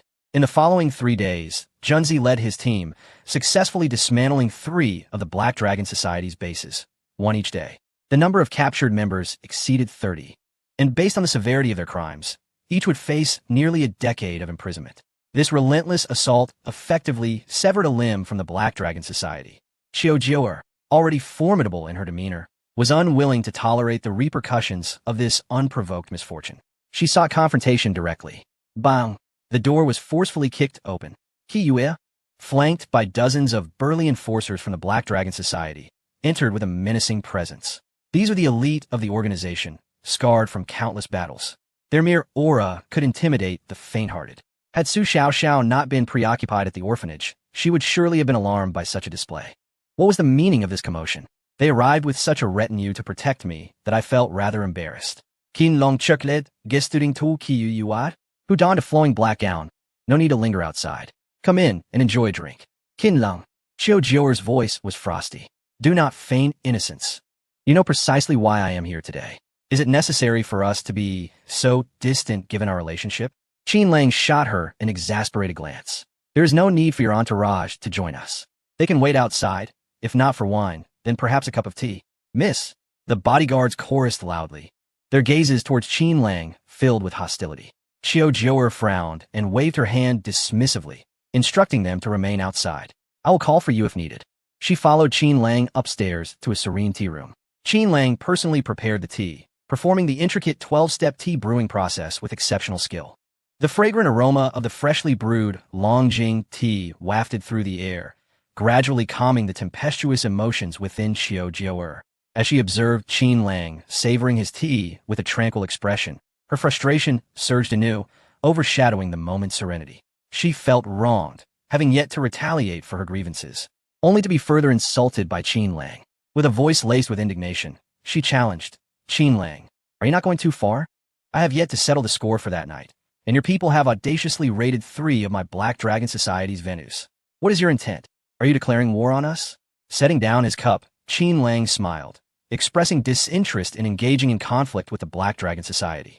Despite the passage of 3 days, the playful glint in his eyes seemed to resurrect the haunting memories of that fateful day for Xiao Jiu'er. A sudden fire ignited within her, and she nearly hurled her teacup in anger, only to be interrupted by Qin Lang's raised hand. Hold your temper. All of my actions are for your benefit. For my benefit? You mean for my ambition to obliterate the Black Dragon Society? Xiao Jiu'er laughed mockingly. Please, enlighten me with your reasoning. Qin Lang clicked his tongue in exasperation. Don't tell me you remain oblivious to the dealings occurring at those 3 dismantled outposts. The powdered milk at those outposts has nothing to do with us in the Black Dragon Society. Xiao Jiu'er's beautiful eyes widened, her demeanor suddenly serious. The recent dismantling of the outposts had led to the capture of over 30 individuals, primarily due to illicit dealings involving powdered milk. Although the Black Dragon Society operated in the shadows, Xiaolong had explicitly instructed against engaging in such trades. Now, The discovery of these transactions compelled Qiu Jiu'er to take this matter seriously. Qin Lang took a sip of tea. It may not concern you, but it is undeniably tied to the Black Dragon Society, as the investigation occurred within your territory. Furrowing her brows, biting her lip, Qiu Jiu'er fell into deep contemplation. Are you implying that the powdered milk was handled by my father in secret? Qin Lang could not contain himself, and a mouthful of tea splashed onto Qiu Jiu'er's face. He approached her, offering to wipe away the stains, and then, in a dazed tone, remarked, "Surely you understand who Mr. Qiu is. As his daughter, you must have some awareness. This is not his doing." This situation was akin to a ticking bomb. Had the powdered milk accumulated excessively or been sold, the Black Dragon Society would find itself in a quagmire, unable to extricate itself from a mess. Before the bomb detonated, I intervened, ensuring that only those few involved with the powdered milk would bear the blame. Is this not for your benefit? After a moment of reflection, Qiu Jiu'er conceded that there was some merit to his argument. Even with Qin Lang's considerable abilities, it was implausible for him to have established connections with the dozens within the Black Dragon Society well in advance. Are you suggesting there are traitors within the Black Dragon Society? Qiu Jiu'er queried, her hand brushing against her cheek as she plucked a tea leaf from her skin. Her gaze fell upon the cloth that had carelessly been tossed aside on the tea table, and she admonished, "You used a rag to wipe my face." Qin Lang shook his head dismissively. That is of little consequence. What matters is that someone has indeed set their sights on the Black Dragon Society, is it not? This serves as a warning, but rest assured, there are more than just this one-time bomb within the society. I detest traitors above all else. Regardless of who they may be, anyone who dares betray the Black Dragon Society shall pay an unbearable price. Qiu Jiu'er declared through clenched teeth. Aren't you an intelligence broker? Tell me who the traitors within the Black Dragon Society are. Seeing Qin Lang remain silent, she added, "What reward do you seek? I will grant it, greedy fool." Qin Lang nodded, a smile gracing his face as he looked at the voluptuous Qiu Jiu'er across from him, his meaning clear. Absolutely not. Qin Lang, do not overestimate your own significance. No matter how furious I am, I will never consider myself a reward. Today, even in your absence, I shall uncover the identity of the traitor. Chapter 41. The fish has taken the bait. 3 hours later, ding. Congratulations, host. You have acquired 10,002 points in the Destiny Villain value. Wang Tao, Tian Hung. If what Qin Lang has said is indeed true, and you dare to betray the Black Dragon Society, I will ensure that you pay an unbearable price. Qiu Jiu'er sat in the back seat of a sleek black Mercedes, her heart seething with anger. One of these two men is the public spokesperson for the Black Dragon Society, essentially its current representative seeking redemption. The other, like Qiu Jiu'er, is a hallmaster of the Black Dragon Society, presiding over the Battle Soul Hall, one of its 3 main halls. Despite her suspicions, Qiu Jiu'er could not afford to direct her gaze towards these two. Yet now, Qin Lang's words resonated deeply, striking at her core. He laid bare their familial backgrounds and the amounts of bribes received, leaving little room for doubt. Once she conducted a discreet investigation and confirmed the truth, she would act decisively. Losing these 2 key figures would be akin to the Black Dragon Society severing its own limbs. But it was far preferable to being ensnared by their treachery at a crucial moment. Not long after Qiu Jiu'er departed, Qin Lang received a call from Mu Yuyan. Where did you acquire the formula for the beauty pill? Her voice was filled with astonishment. She could scarcely believe that the effects of the beauty pill, crafted according to the formula, were so remarkably potent. Not only did it visibly enhance and whiten the skin, but scientific trials had also unveiled its miraculous ability to heal wounds and eliminate scars. What does this imply? It suggests that prolonged use of the beauty pill could serve as a healing remedy, devoid of any side effects. Having immersed herself in the cosmetics industry for many years, Mu Yuyan profoundly recognized the significance of the beauty pill. Should it be launched, it would undoubtedly incite a fervent market demand, and its value and future prospects would be immeasurable. The origin is inconsequential. What matters is whether you have diluted it. To what extent should it be diluted to classify it alongside market beauty products? Qin Lang was too weary to concoct an excuse. He opted for silence, for he could hardly disclose to Mu Yuyan that this exceptional product was a creation of the system. Could he? Mu Yuyan stated earnestly, "I have conducted experiments. It has currently been diluted 50-fold, and its efficacy far surpasses that of the best whitening masks available on the market. Such a product could not be released. It would cause chaos in the market, and pricing could not be arbitrarily set. Further experimentation is required to ascertain the most accurate dilution ratio." 50-fold? Qin Lang inhaled deeply. He had diluted the formula he provided to Mu Yuyin by 100-fold, suggesting that he had diluted the original formula from the system by 5,000 times. And yet, its effects exceeded those of the finest masks available on the market. It is essential to note that masks are graded. There are the affordable versions costing mere dollars. And then there are the premium versions worth thousands or even tens of thousands, filled with exquisite essences and rare ingredients, whose value is hardly inferior to the precious medicinal materials within the formula. It appears that the forthcoming beauty pill will undoubtedly serve as a lucrative venture. Mu Yuyin, brimming with excitement, expressed her intention to compile a comprehensive summary of various products available in the market, subsequently relying on the experimental efforts of the research and development team to categorize the formula into 3 distinct price ranges: high-end, mid-range, and low-end, based on varying dilution levels. On the phone, Mu Yuyin chattered animatedly, her enthusiasm almost overwhelming, speaking as if she were a consummate chatterbox. After all, it had been several years since she left Yinjing to establish her enterprise in Tianhai. During this time, while she had not solely relied on her family's wealth for survival, her profits had only reached a few tens of millions, at most over 100 million. She had once believed that after an extensive investment of human and material resources, steady development would yield annual profits exceeding 100 million, thus silencing any gossip from her family. But now, upon witnessing the immense potential of the beauty pill, Mu Yuyin felt certain that its launch would ignite the market. Should anyone from her family dare to gossip about her, and her mother at that time, she would not hesitate to deliver a resounding slap across their faces. It was impossible for her to remain calm in such a thrilling moment. After a brief pause, Mu Yuyin anxiously inquired, "Qin Lang, how do you intend to allocate the production and sales of the beauty pill?" Qin Lang replied nonchalantly, "What else is there to allocate? Murin International possesses a research team and established sales channels.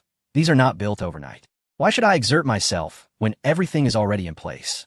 You can handle all aspects of the production and sales of the beauty pill. I shall merely handle the finances." Mu Yuyin readily accepted. "All right. We need to discuss our collaboration in greater depth. Are you available now? I can wait for you at the company, or we can meet later. Rest assured about the cooperation. There will be a dedicated person to discuss it with you." Qin Lang responded with a playful smile, deliberately avoiding a direct answer to her query. For 3 days, neither Mu Yuyin nor Qin Lang reached out to one another. His silence was intentional. But what about Mu Yuyin? Was she genuinely preoccupied with the progress of the beauty pill's dilution? Nonsense. That was the responsibility of the research team. Mu Yuyin merely needed to review the research reports. After 3 days of silence, she sought him out without mentioning the events of that night. Had she forgotten? Or was she intentionally avoiding the topic of their agreement? On the other end of the line, Mu Yuyin continued to search for topics of conversation, seemingly reluctant to end the call. However, Qin Lang found an excuse and abruptly disconnected. Meanwhile, abroad, in a luxurious presidential suite, the resolute Yi Feng lit a cigarette, inhaling deeply before slowly directing his gaze toward the man below, asking indifferently, "What is it?" The man, exuding an aura of formidable menace, responded, "Sir, our people have been ambushed in Congo, and it is closely linked to the local authorities. We have been betrayed. The Blood Wolf Mercenary Corps is renowned on foreign battlegrounds, frequently receiving combat invitations from various regions. The expedition to the Congo had yet to commence when the team fell victim to an ambush, resulting in the demise of 5 individuals and injuries exceeding 20. Summon the Blood Eagles back. The blood slaughter shall proceed," Yi Feng stated with an unwavering expression. Yet his words resonated with an overwhelming aura of vengeance. "Whoever has dared to harm my Blood Wolf members shall inevitably face retribution, be they high-ranking officials of the Congo or their leaders. Let the blood slaughter display the head of our betrayer on the black market, sending a clear message throughout the mercenary realm. This is the price of betraying my Blood Wolf." After a brief pause, he continued, "Starting tomorrow, I shall temporarily depart. Blood Slaughter will take charge of all matters concerning the Blood Wolf Mercenary Corps in my absence. Blood Slaughter shall assume the mantle of leadership over the Blood Wolf." His pronouncement brooked no dissent, commanding absolute obedience, a steadfast law of the Blood Wolf. As his subordinates gradually exited the presidential suite, Yi Feng gazed out at the neon lights with a hint of melancholy shadowing his features. For reasons unbeknownst to him, he had been plagued by an inexplicable sensation of loss, as though he had relinquished numerous treasures, yet remained unable to grasp the cause. It was this enigmatic feeling, coupled with Su Xiaoxiao's reproaches that compelled him to alter his plans and return to Huaxiao prematurely. Chapter 42. The crisis of Bai Ruyu. Qin Lang had already devised a strategy in anticipation of Yi Feng's return, with Junzi and others meticulously monitoring the situation. No matter the moment, the instant Yi Feng's feet touched the ground in Tianhai City, news would swiftly reach Qin Lang's ears. However, at this juncture, Qin Lang lacked the energy to focus on such matters. Upon receiving Junzi's report regarding Bai Ruyu's predicament at the company, he promptly made his way to the villa. Capturing Bai Ruyu would be a decisive triumph. Inside the villa, Bai Ruyu and her sister Bai Xiaoyan were huddled together, diligently cleansing their faces with facial wash. What's going on here? Qin Lang entered, wearing a broad smile. Brother, Bai Xiaoyan exclaimed, her eyes sparkling with excitement. She yearned to rush towards him, but, upon witnessing her sister's dejection, merely pouted without any intent to move. Bai Ruyu wearily lifted her gaze, a hint of self-mockery evident in her scoff. Aren't you an information broker? Do you really need to inquire about what transpired in the company? Qin Lang settled onto the sofa opposite her, crossing his legs. True, I am an information broker, and I am aware that your company has encountered numerous issues, including allegations of misappropriation of public funds, with fingers pointing directly at you, seeking to undermine your position. Yet, I find it astonishing that you seem utterly devoid of a solution to this predicament. Bai Ruyu's expression, once filled with despondency, shifted to one of steely resolve. She had merely posed a casual question, unaware that the recent events within her company were already known to Qin Lang. However, after a moment's pause, she accepted the reality, recognizing the vastness of Qin Lang's network. It was not surprising that he had learned of her sister's kidnapping location, nor that he was informed about the turmoil in her company. She shook her head bitterly, stating that the company now forbids her involvement, even threatening to report her to the authorities. With no connections to rely on, she felt utterly powerless to find a solution. Even though she was not responsible for the situation, she sensed the underlying mystery. However, the antiquated minds within the company were unwilling to grant her the opportunity to defend herself. With all pertinent information sealed off, how could she prove her innocence? Do not be anxious, Qin Lang interjected, his voice momentarily faltering, infused with an inscrutable meaning. Before the sisters could respond, he continued, I wish to enlist your assistance. But this is not the appropriate time. I do not wish to witness my future business queen in such a state of despair. With a swift motion, he discarded a stack of documents onto the coffee table, gesturing towards Bai Ruyu. Look here. These documents contain the details of the company's undercover activities, along with specific accounts of the incidents. With this information, you need not expend any further effort to vindicate yourself. Bai Ruyu's marginalization within the company was a predictable progression in the unfolding narrative. Prior to this, Qin Lang had already prepared the clues regarding the internal corruption within Bai's company. Was he trying to clear Bai Ruyu's name? No, indeed. His intention was merely to illuminate the truth, to reveal whether the Bai family was still worth her loyalty. As Bai Ruyu perused the documents, taking a deep breath, she no longer cared about how Qin Lang had acquired this information or the depth of his infiltration into her company. Upon seeing the list of traitors, her heart was consumed with fury. They were all loyalists to her father. She wished not to think along these lines, yet the truth compelled her to accept it. Her father was orchestrating everything, kidnapping her sister, colluding with internal personnel to frame her, seeking to undermine her authority. Was all this merely a pathway for that illegitimate child?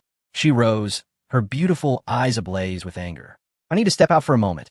I entrust you to look after Union. Without waiting for Qin Lang to respond, she dashed out, driven by an urgent need. What is wrong with my sister? Bai Xiaoyan looked up at Qin Lang, puzzled. Qin Lang smiled and patted her head. Fear not. Everything is fine. Even if the sky were to fall, I would be here to support you. You are the best, brother, Bai Xiaoyan exclaimed, touched, as she embraced Qin Lang, pulling his head into her arms.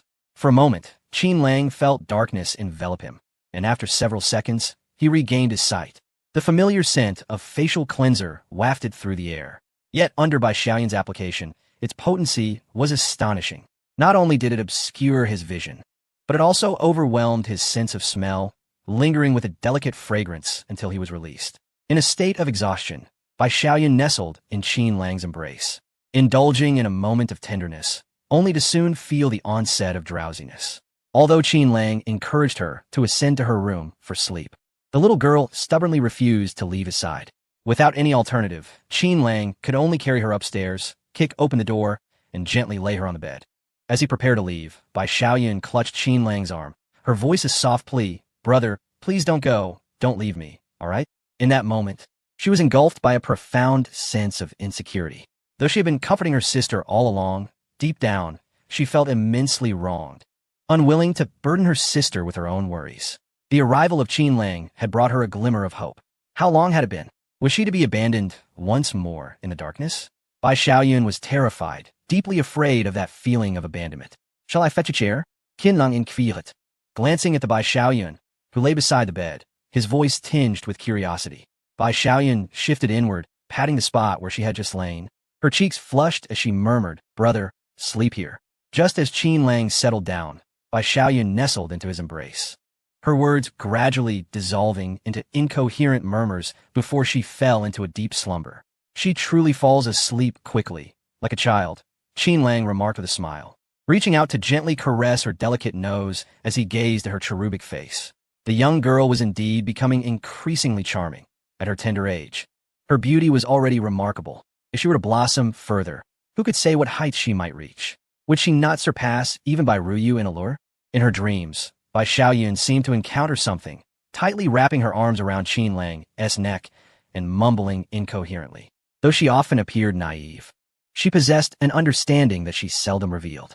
The cruelty of their father and the hurt suffered by her sister left her, as the youngest, feeling utterly powerless. The grievances she bore were swallowed silently, as she dared not express them, fearing that her own pain would only deepen her sister's wounds. This was not the outcome Bai Xiaoyun desired. Chapter 43. Midnight conversations with Bai Ruyu this late hour proved to be exceedingly torturous for Qin Lang. As he found himself engulfed in turmoil, Bai Xiaoyun lay beside him, her arms around his neck, still in a state of drowsiness. Should he accumulate villain points? Or should he merely care for her? Before Qin Lang could reach a conclusion, an unexpected visitor arrived at the villa. With his keen senses, Qin Lang, possessing a physique rated at 100, detected the slightest movements and promptly exited Bai Xiaoyun's room, seeking refuge in the adjacent chamber. Upon hearing a faint sound of a door opening next door, Qin Lang feigned awakening, his eyes bleary as he opened the door, meeting the gaze of Bai Ruyu, who stood at the entrance of Bai Xiaoyun's room. "Shoo!" Bai Ruyu gestured for silence, feeling a mix of embarrassment and relief upon seeing Qin Lang emerge from her sister's room. At least Qin Lang had the decency to sleep in her room rather than with her sister. Otherwise, with Bai Xiaoyun's infatuated demeanor and unguarded sleeping posture, who knew what misunderstandings might arise? "Qin Xiao, let us speak downstairs," Bai Ruyu whispered, gesturing toward the living room below. Qin Lang nodded, and the two of them entered the villa's living room, one after the other. Bai Ruyu turned on the chandelier and went to the kitchen to brew a pot of tea, serving it to Qin Lang with gratitude. "Qin Xiao, I owe you a debt of gratitude for today's events. Otherwise, I would have no idea what kind of trouble we might have stirred up." Qin Lang took a sip of tea, his demeanor calm and unruffled, as if he had not just awoken in Bai Xiaoyun's bed. He replied matter-of-factly, "There's no need for excessive thanks. How was the situation handled?" Bai Ruyu bit her lip, her beautiful eyes glimmering with a hint of resentment. Despite being a woman, she was no coward. Those who could carve out a niche in the business world were invariably resilient. Capital may not spill blood, yet the accumulation of wealth is often accompanied by sacrifice. However, she never anticipated that matters would escalate to such an extent. Even the fiercest of tigers would not harm their own cubs. How could Bai Xiaochun repeatedly inflict harm upon her and her sister? First, he hurt her younger sister, and now he had already laid the groundwork for her downfall within the company. Had it not been for Qin Lang's intervention, she would have been completely marginalized, severing all ties with the company. Her father had always favored sons over daughters, never truly considering her and Yun as the heirs of the Bai family. In his eyes, only a son could inherit the family's assets. Initially, he intended to leave a mere 10% to the sisters, but following the incident with Yun, he agreed to increase it to 20%. However, after a fierce argument upon my return, he finally conceded to 40%, on the condition that I completely sever my ties with the company. As she uttered these words, Bai Ruyu felt a profound inner turmoil. Setting aside the dedication she had shown over the years, helping to stabilize the Bai group after her father's retirement, without any accolades, only hardship, she could not forget her mother, who had passed away from overexertion for the sake of the company. Were the three of them not worth more than a mere illegitimate child? Truth be told, Bai Ruyu did not genuinely care for the Bai family's assets. Rather, she harbored a deep-seated resentment that festered within her. After a moment of hesitation, Qin Lang inquired, "What are your current plans?" Bai Ryu forced a bitter smile. If it were before, even if I received not a single penny, I would not allow that illegitimate child to live in peace. I would drag things out as long as I am here. The Bai family's wealth will not be easily transferred, but now I am afraid. I do not know what further threats my father might pose.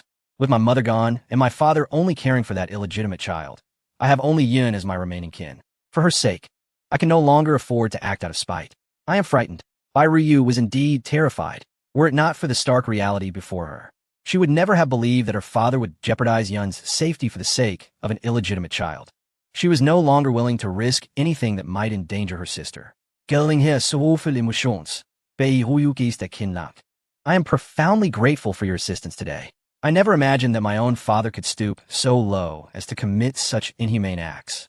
Bai Ryu bit her lip, declaring, I have agreed to your previous proposal. I am willing to take over your company and manage it for you, even regarding the shares. Should you be reluctant to hand them over to others, I am amenable to that as well. The Bai family? With her father's resolute actions, what more could she possibly hold on to or dream of? Was she to wait for her father to come and apologize? How could that ever transpire? It was sheer folly. In her father's eyes, he had never truly valued his two daughters, lacking even the most basic trust. Rather than placing her faith in such a malevolent father, she preferred to entrust the future of herself and her sister to Qin Lang. At least, thus far, Qin Lang had not harmed either of them. Indeed, it was because of him that her sister had escaped from a perilous situation. Master Qin, from this moment forth, I, Bai Ryu, will never commit any wrongdoing against the company. I am willing to sacrifice everything for its sake, no matter the cost. Bai Ryu gazed earnestly at Qin Lang, her beautiful eyes reflecting a peculiar intensity, even including herself. No one could fathom what thoughts were swirling in her mind, or the purpose behind her words. Was she offering Qin Lang a reassurance to bolster his resolve in protecting her and her sister? Was it a desire to safeguard her sister? Or perhaps her emotional collapse resulting from a rupture with her father? Or was it the boundless trust Qin Lang bestowed upon her that ignited a yearning to rely on him? Ryu, are you serious? Qin Lang pondered none of these reasons. He merely gaped in astonishment, truly not expecting Bai Ryu's return to be marked by such declarations. Refusal? Only a fool would do that. He was acutely aware of his own suffocating feelings from earlier in Bai Xiaoyun's room. Since Bai Ryu had spoken, it would be unwise for him to decline. Ding! The host has successfully captured the leading lady, Bai Ryu. Congratulations, host, for acquiring 50,000 villain points. Chapter 44. The Bai Family Banquet. Bodyguard Yi phoned the following morning. Bai Xiaoyun awoke to find that Qin Lang was no longer by her bedside, prompting her to rush downstairs. However, upon reaching the ground floor, she discovered not her dear brother, but rather her sister, who was sitting on the sofa, looking haggard. Where's brother? Bai Xiaoyun mumbled anxiously. He's gone back, Yin. There is something I need to clarify with you, Bai Ryu said, her exquisite face etched with bitterness.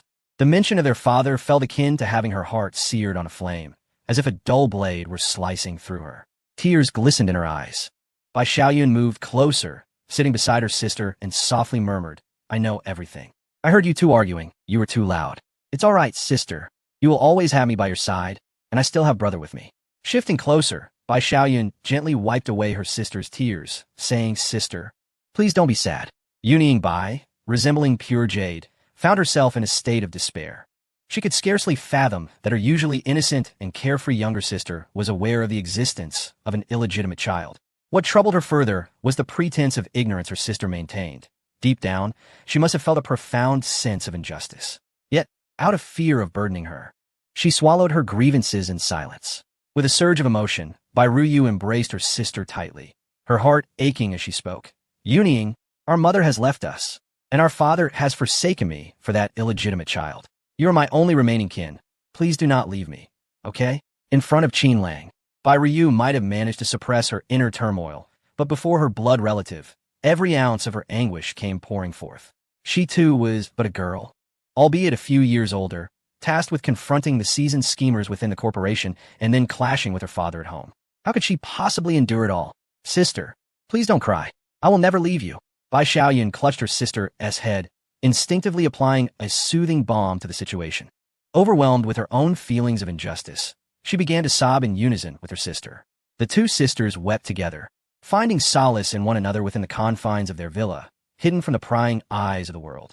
After what felt like an eternity, Bai Ruyu sniffled, releasing some of the pent-up sorrow that had burdened her heart. She gently wiped Bai Xiaoyun's small face with her palm, tenderly saying, Yunying, don't cry anymore. If you keep crying, you'll end up with a painted face, and that won't be pretty. Okay, Bai Xiaoyun replied, sniffling and rubbing her eyes. Her concern evident as she queried, Sister, do I look ugly when I cry? I cried in brother's arms last night too. Will he dislike me? Bai Ryu, breaking into a smile through her tears, reassured her, You're not ugly at all. How could anyone dislike you when you're so adorable? Bai Xiaoyun accepted the compliment with glee, nodding happily. That's a relief. If brother dislikes me, then I can't aspire to be his wife when I grow up. A wife, you say? Bai Ryu felt a bittersweet smile tug at her lips, knowing her sister longed to become Qin Lang's wife, something she herself had already experienced the previous night, and in a most extraordinary manner. She had no intention, nor the capacity, to dissuade her sister from her thoughts of Qin Lang. Her only course of action was to make more demands on his part. Yunying, let us return home this evening. Father is hosting a banquet to celebrate your rescue, and has even hired an expensive bodyguard from abroad. You are the guest of honor. Bai Xiaoyun shook her head vigorously. I want to go back. I don't want to see him. Not only did Bai Xiaoyun possess a temperament that clearly displayed her feelings, but any girl, regardless of her cunning, would instinctively reject such a situation. You were the one who was kidnapped, and now that others have rescued you, you throw a celebratory banquet? How could their father be so brazen? Did he not care for his daughter's feelings, merely putting on a show for the outside world? Bai Ryu gently caressed her younger sister's head, offering heartfelt comfort and earnestly advising, Yin, some matters are best kept within your heart. There's no need to escalate things to such a tense state. At worst, you can scold him a few times in your mind for being a terrible villain. Moreover, your brother Qin Lang will also be attending the banquet tonight. Bai Xiaoyun's eyes sparkled momentarily before she pouted in defiance. Oh, in that case, I shall return, but I refuse to speak with that wicked father. The Bai family estate, having been graced by Bai Xiaochun's invitation, was nearly filled with the distinguished socialites of Tianhai City. Even those preoccupied with urgent matters either sent a representative from their family or had made prior arrangements. Despite Bai Xiaochun's preference for sons over daughters, his status as an illegitimate child and his previous schemes to kidnap his own daughter, his influence in Tianhai City remained formidable. Indeed, it was of great consequence. Furthermore, Bai Xiaochun was exceedingly traditional, seldom hosting banquets at his residence, which underscored the significance of this occasion. At the event, Bai Ryu appeared resplendently attired in a floor-length purple gown, her graceful movements captivating the attention of numerous admirers. Bai Xiaoyun, adorned in a pristine princess dress, exhibited a striking curve at her chest, making her all the more conspicuous. At such a tender age, possessing such a notable figure, imagine how she would appear a few years hence. Her dainty legs, encased in crystal shoes and white stockings, exuded a youthful charm that drew a considerable crowd. Wow, what a handsome young man. Who is he? I've never seen him before. He could nearly rival the esteemed Qin from before, exclaimed a nearby socialite. Heavens, what is happening in Tianhai City of late? Handsome men seem to be appearing one after another. Whom should I pursue? Bah, as if anyone would notice you. Several socialites had already taken note of a young man in the corner, savoring a glass of red wine. His melancholic gaze, tinged with a hint of aloofness, ensnared those who beheld him.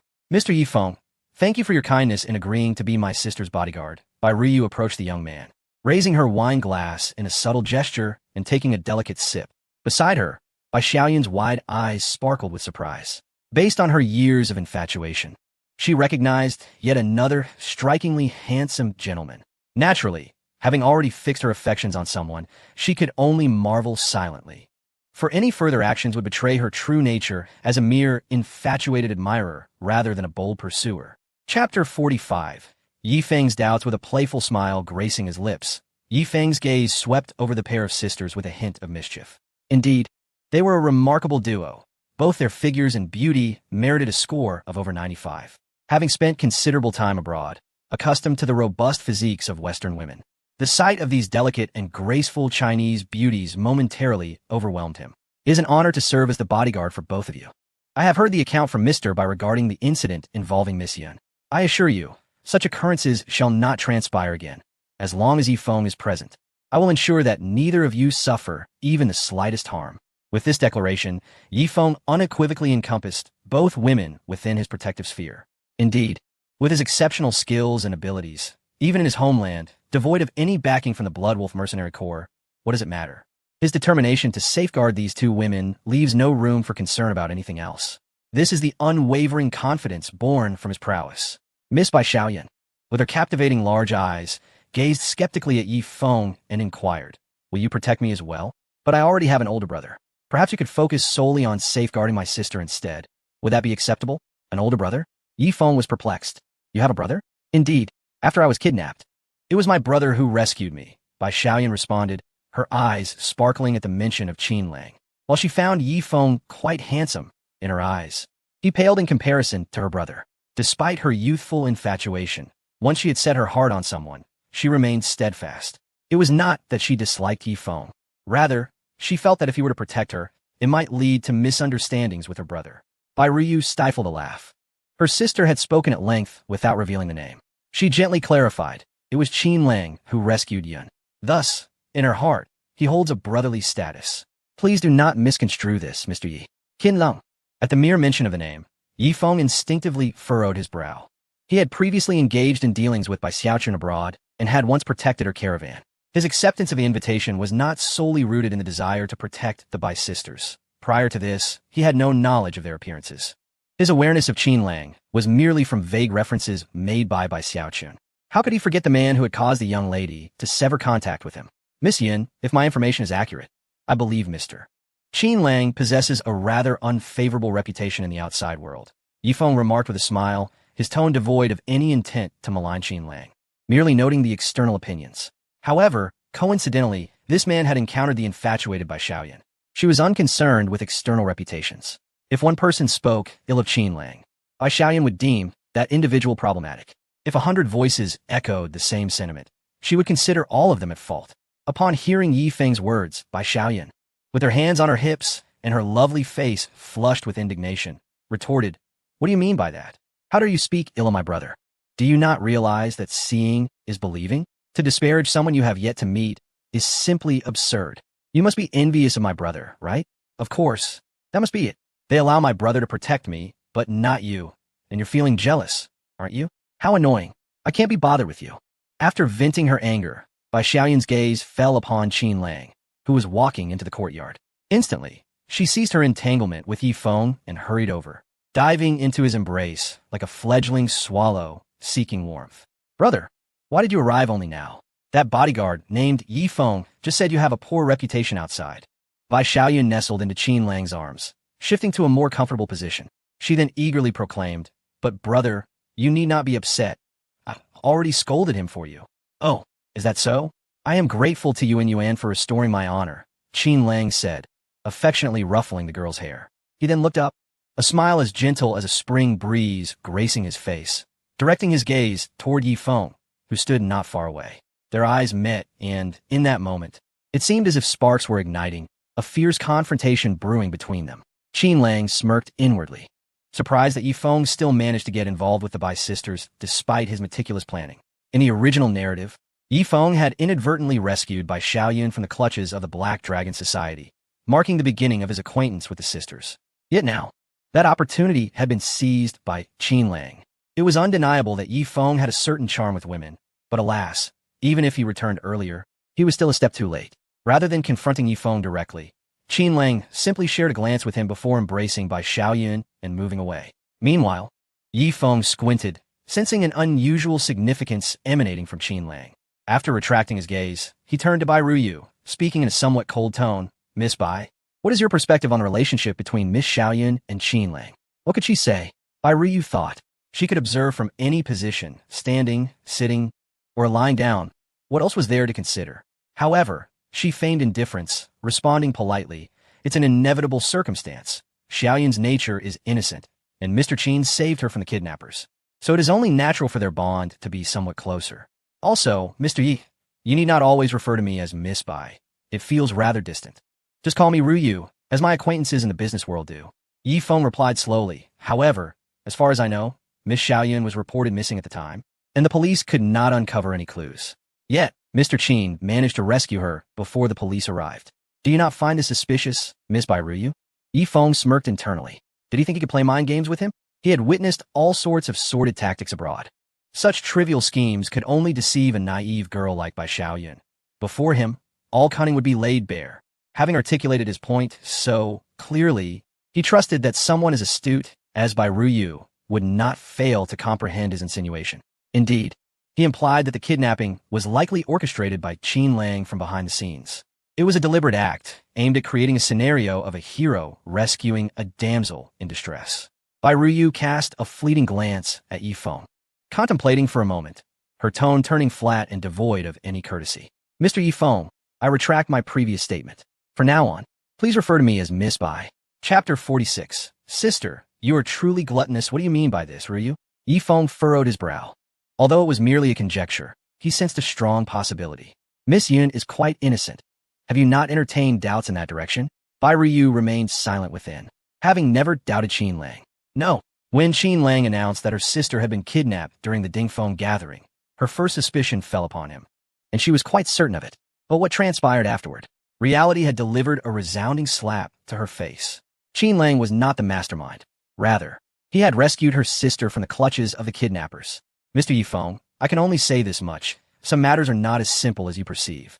While you may question Qin Lang's character, I hope you refrain from excessive involvement regarding Yun Yun.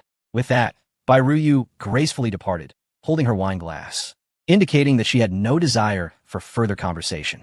Initially, she had a favorable impression of Yifeng, steady, composed, and sharp-eyed, seemingly quite intelligent. However, it now appeared she had overestimated him. Yifeng gazed at Bai Ruyu's exquisite silhouette, feeling a surge of coldness in his grip, causing the wine glass to emit a sharp creaking sound, as if it might shatter under the pressure. How could this be? He prided himself on his keen judgment. He could overlook Bai Xiaoyun's misunderstanding and scorn. After all, as the leader of the Blood Wolf Mercenary Corps, he was accustomed to life and death and would not stoop to quarrel with a mere girl. But why did even Bai Ruyu react in such a manner? Could it be that Qin Lang had somehow manipulated these sisters?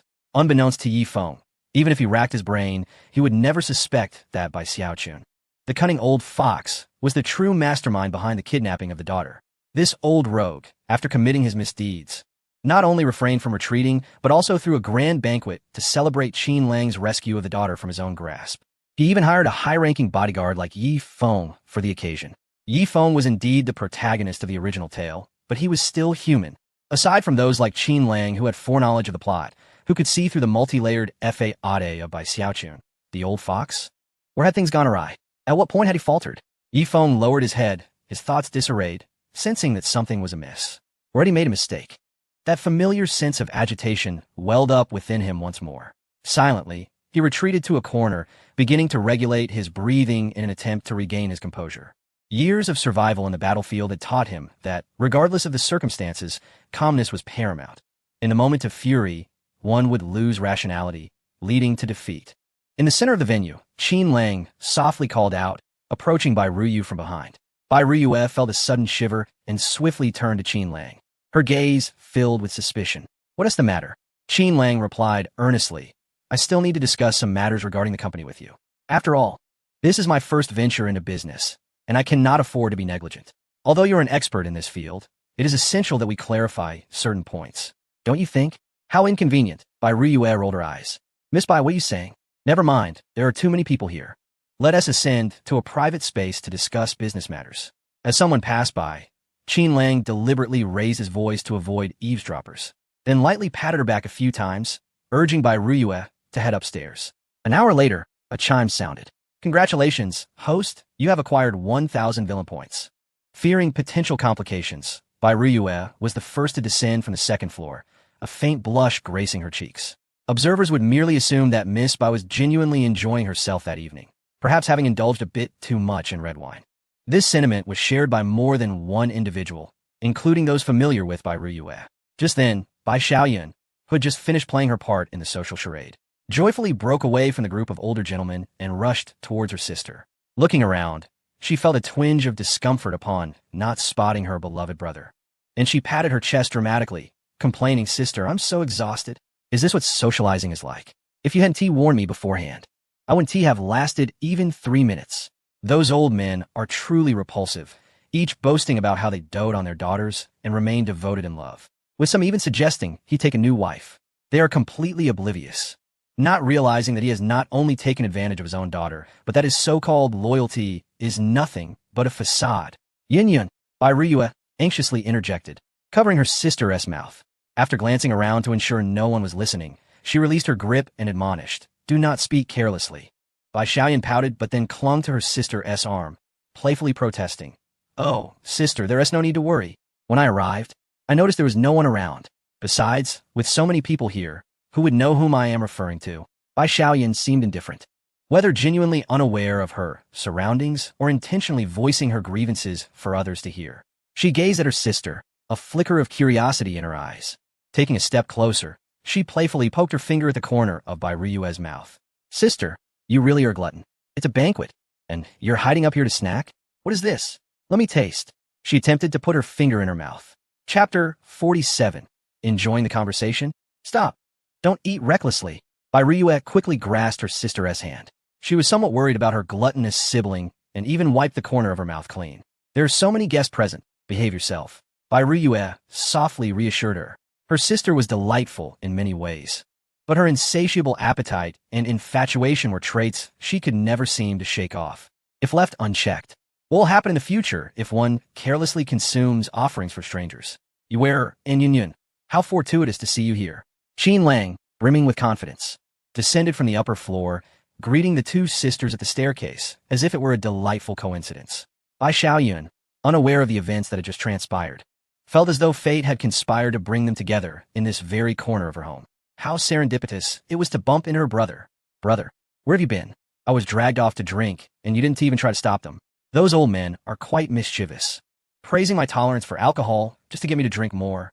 She clung to Qin Lang's waist, nestling into his embrace, her voice laced with irritation. "They all appear so jovial, yet they are truly nefarious, indifferent to whether I enjoy drinking or not. Your smile, however, is the most sincere," she giggled. Qin Lang nodded in agreement. "Indeed, who can rival my sincerity in smiles?" Yet, just as he reveled in his self-satisfaction, he winced, taking a sharp breath as he felt two slender fingers pinching at his waist, twisting and causing him considerable pain. The discomfort was almost excruciating. Qin Xiao. When it comes to smiles, who can match your sincerity?" Bai Ryu remarked with a smile that did not reach her eyes, tightening her grip before finally releasing him. She shot him a resentful glare. Prior to this day, she had shared her sister's sentiments. However, after being led upstairs by Qin Lang's captivating smile, her trust in him had been irrevocably shaken. "Have you ever been in a relationship?" Qin Lang inquired curiously, looking at Bai Ryu. Surprised, she wondered why he would ask such a question. Was he suspecting something? Surely not. After all, he had witnessed the evidence left on the sofa last night. Qin Lang's lips twitched. "I'm merely intrigued as to how you possess such a woman's secret skill. Is it innate, perhaps? A natural instinct that emerges in those situations? Is this pinching technique truly a hidden passive skill that every girl instinctively deploys in such moments? Who knows? If one were to be cautious of it, they would be more mindful next time." Bai Ryu huffed, secretly relishing in Qin Lang's discomfort, thinking to herself how she would ensure he thought twice before acting recklessly again. The evening banquet had reached its zenith, with all expected guests in attendance, along with some uninvited ones. For instance, Mu Yuyin from Mu Ren International made an appearance. Dressed in her black silk uniform straight from the company, she had intended to return to the office to handle some documentation regarding channel distribution. However, upon learning from Ning that Qin Lang would be attending the Bai family's banquet, she hurried over without changing her attire. On one hand, Mu Yuyin was confident in her appearance, believing that even without makeup, she could outshine anyone present. On the other hand, she was curious to observe what activities the enigmatic figure behind the scenes, Qin Lang, was engaged in, especially considering the flurry of her own efforts regarding the beauty enhancement pills that had left her with scarcely enough time to sleep. Her gaze flitted around as if she were the rightful partner catching a cheating spouse, and almost instantly, she fixated on Qin Lang's vexatious countenance. The sight of the Bai sisters, Bai Ryu and Bai Xiaoyan, surrounding him only intensified the ire bubbling within her heart. "Beautiful lady, it seems you harbor a disdain for Qin Lang over there." Li Feng, having just regained his composure, was quick to notice the striking beauty that had just appeared at the entrance. With an appearance and figure that easily ranked above 95, she donned a black silk uniform. While such office attire might be seen as elegant and appropriate for women, to men, including Li Feng, it possessed an entirely different allure. Noticing the anger simmering in Mu Yuyin's enchanting eyes, Li Feng felt an immediate connection and approached her to strike up a conversation. However, Mu Yuyin was consumed by her own frustration and had little inclination to entertain him. Just as she was about to dismiss him curtly, she caught sight of Qin Lang's gaze directed at her, igniting her competitive spirit. With a radiant smile, she turned to Li Feng, playfully remarking, "It appears you also harbor a dislike for that fellow Qin Lang." Li Feng shook his head, hesitating to label it as dislike. Rather, he found himself intrigued by the discrepancy between the information he possessed, depicting Qin Lang as a notorious scion, and the contrasting perceptions held by others. Having learned from past experiences, Li Feng was determined not to fall into the same trap again. He refrained from launching into his assumptions or casting aspersions on Qin Lang, instead voicing his perplexity.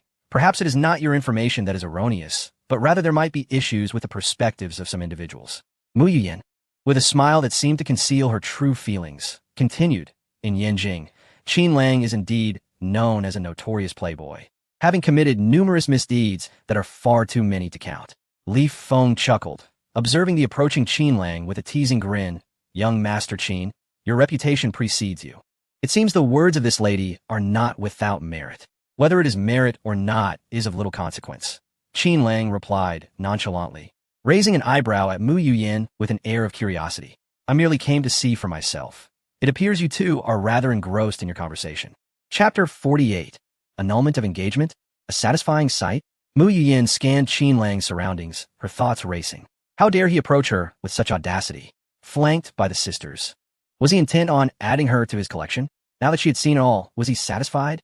Although Mu Yuyin felt a twinge of guilt for her reaction, her insatiable competitive spirit surged forth. Why should Qin Lang, despite his contractual obligations, be allowed to draw so close to the Bai sisters while she remained solitary? Who decreed such unfairness? Yi Feng felt a sense of suspicion, as if he had detected an unsettling tension in the air. Could it be that this stunning woman in a black silk uniform shared some inexplicable connection with Qin Lang? Was there perhaps a misunderstanding at play? He glanced at Mu Yuyin, wary of encountering a situation reminiscent of his previous encounters with the Bai sisters, and thus tempered his hostility towards Qin Lang. It wasn't that he had truly relinquished his animosity. He merely sought to test Mu Yuyin's reaction. Mu Yuyin scoffed, dismissing the notion. What misunderstanding could there be? It was merely a matter of my betrothal to him, was it not? Betrothal? Upon hearing these words, Bai Xiaoyun's large, watery eyes momentarily froze, and she quickly turned to Qin Lang. "Brother, what is the meaning of this? Is she truly your fiancée?" Bai Ryu also appeared somewhat uncomfortable. To claim affection for Qin Lang seemed an exaggeration. It was far too soon for such declarations. Yet to say she was indifferent to the betrothal would be disingenuous, particularly given the depth of their relationship.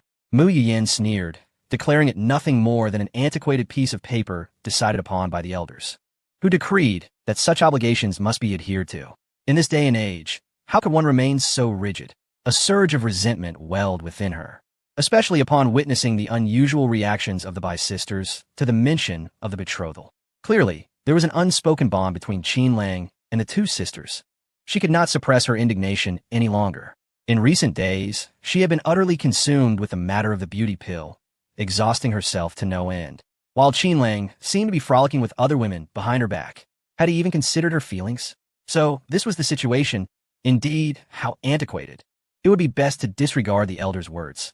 One should have the autonomy to choose whom to marry. Bai Xiaoyun nodded vigorously, wholeheartedly agreeing with Mu Yuyin's perspective. There was no way she could marry him. If Mu Yuyin were to wed her brother, what would become of her future? Would she be left without a suitor? The thought terrified her, and she pressed a hand to her chest to calm her racing heart. Qin Lang gazed intently at Mu Yuyin for an extended moment, until he noticed a flicker of evasion in her eyes. She glanced towards Yi Feng, and he sighed, realizing the situation at hand. The fish had taken the bait, and Qin Lang felt confident. But was this truly the moment to reel it in? No, it was not. It was time to cast the line aside. The master angler waits for the willing catch. Given the circumstances, he began to comprehend her sentiments. Taking a deep breath, he looked earnestly at Mu Yuyin and said solemnly, "Mu Yuyin, I sincerely apologize for the distress caused by our betrothal. I regret having hindered your freedom and love. However, you need not worry. From this evening onward, this constraint shall be completely severed. You will no longer be bound by any engagement or contract. Let us go, perhaps, through this unexpected turn of events. A beautiful tale may unfold. Qin Lang let out a self-deprecating laugh, then took Bai Xiaoyun's hand and turned to leave. After taking a few steps, he paused, looking back at the day's Mu Yuyin, and continued, I wish you happiness in the future, to be with the one you love for a lifetime. With that, Qin Lang vanished from Mu Yuyin's sight. She stood there, somewhat dazed, while Yi Feng beside her hesitated. Indeed, from his experience, this situation was undoubtedly suspicious. Both Bai Xiaoyun and Bai Ruyu's past experiences warned him that at such a time, one should never rush to offer congratulations or words of blessing. That would only lead to discomfort. It seemed that the beautiful Mu Yuyin had an inexplicable relationship with Qin Lang, one that did not resemble love, but rather seemed tangled and complex. Reason told him it was time to depart. Before leaving, to express his respect, Yi Feng took out a business card and presented it to Mu Yuyin. Miss Mu, here's my card. Should you encounter any safety concerns, I can assist you. I must take my leave now. Mu Yuyin grasped the card, her dazed expression gradually returning to normal. She turned to face Yi Feng and coldly remarked, Are you out of your mind? Yi Feng furrowed his brow. Mu Yuyin continued to press. What are you giving me your card for? Did I ever ask for it? If I have safety issues, am I supposed to seek you instead of security? What good are you? Yi Feng's frown deepened. Unrelenting, Mu Yuyin asked, Didn't Tiyu say you were leaving? Why are you still standing here? Are we that familiar? Is flirting with women amusing to you? Are you insane? Yi Feng's brow was tightly knit. Even with his composure, he felt an urge to lash out in anger. What had he done wrong? He had said nothing. It was all Mu Yuyin's doing. How had it become his fault? It was not he who was unwell, but clearly, Mu Yuyin was the one with issues. Yet, after her tirade, she stormed out of the Bai family's courtyard without giving him a chance to retort. In truth, Yi Feng's thoughts were not misguided. He simply did not realize that women, when angry, often lose their sanity, and in Mu Yuyin's case, it was amplified to an extraordinary degree. After departing the Bai family residence, Mu Yuyin drove back to her own place, neglecting a host of matters at work, feeling utterly distressed. Dam Qin Lang, despicable Qin Lang. Shameless Qin Lang. Annul the engagement? Terminate the contract? If you have the guts, then do it. Anyone can talk. Who wouldn't he? And to act in front of Bai's sisters, what is there to show off about? If you truly wish to annul the engagement, would you still be hesitating now?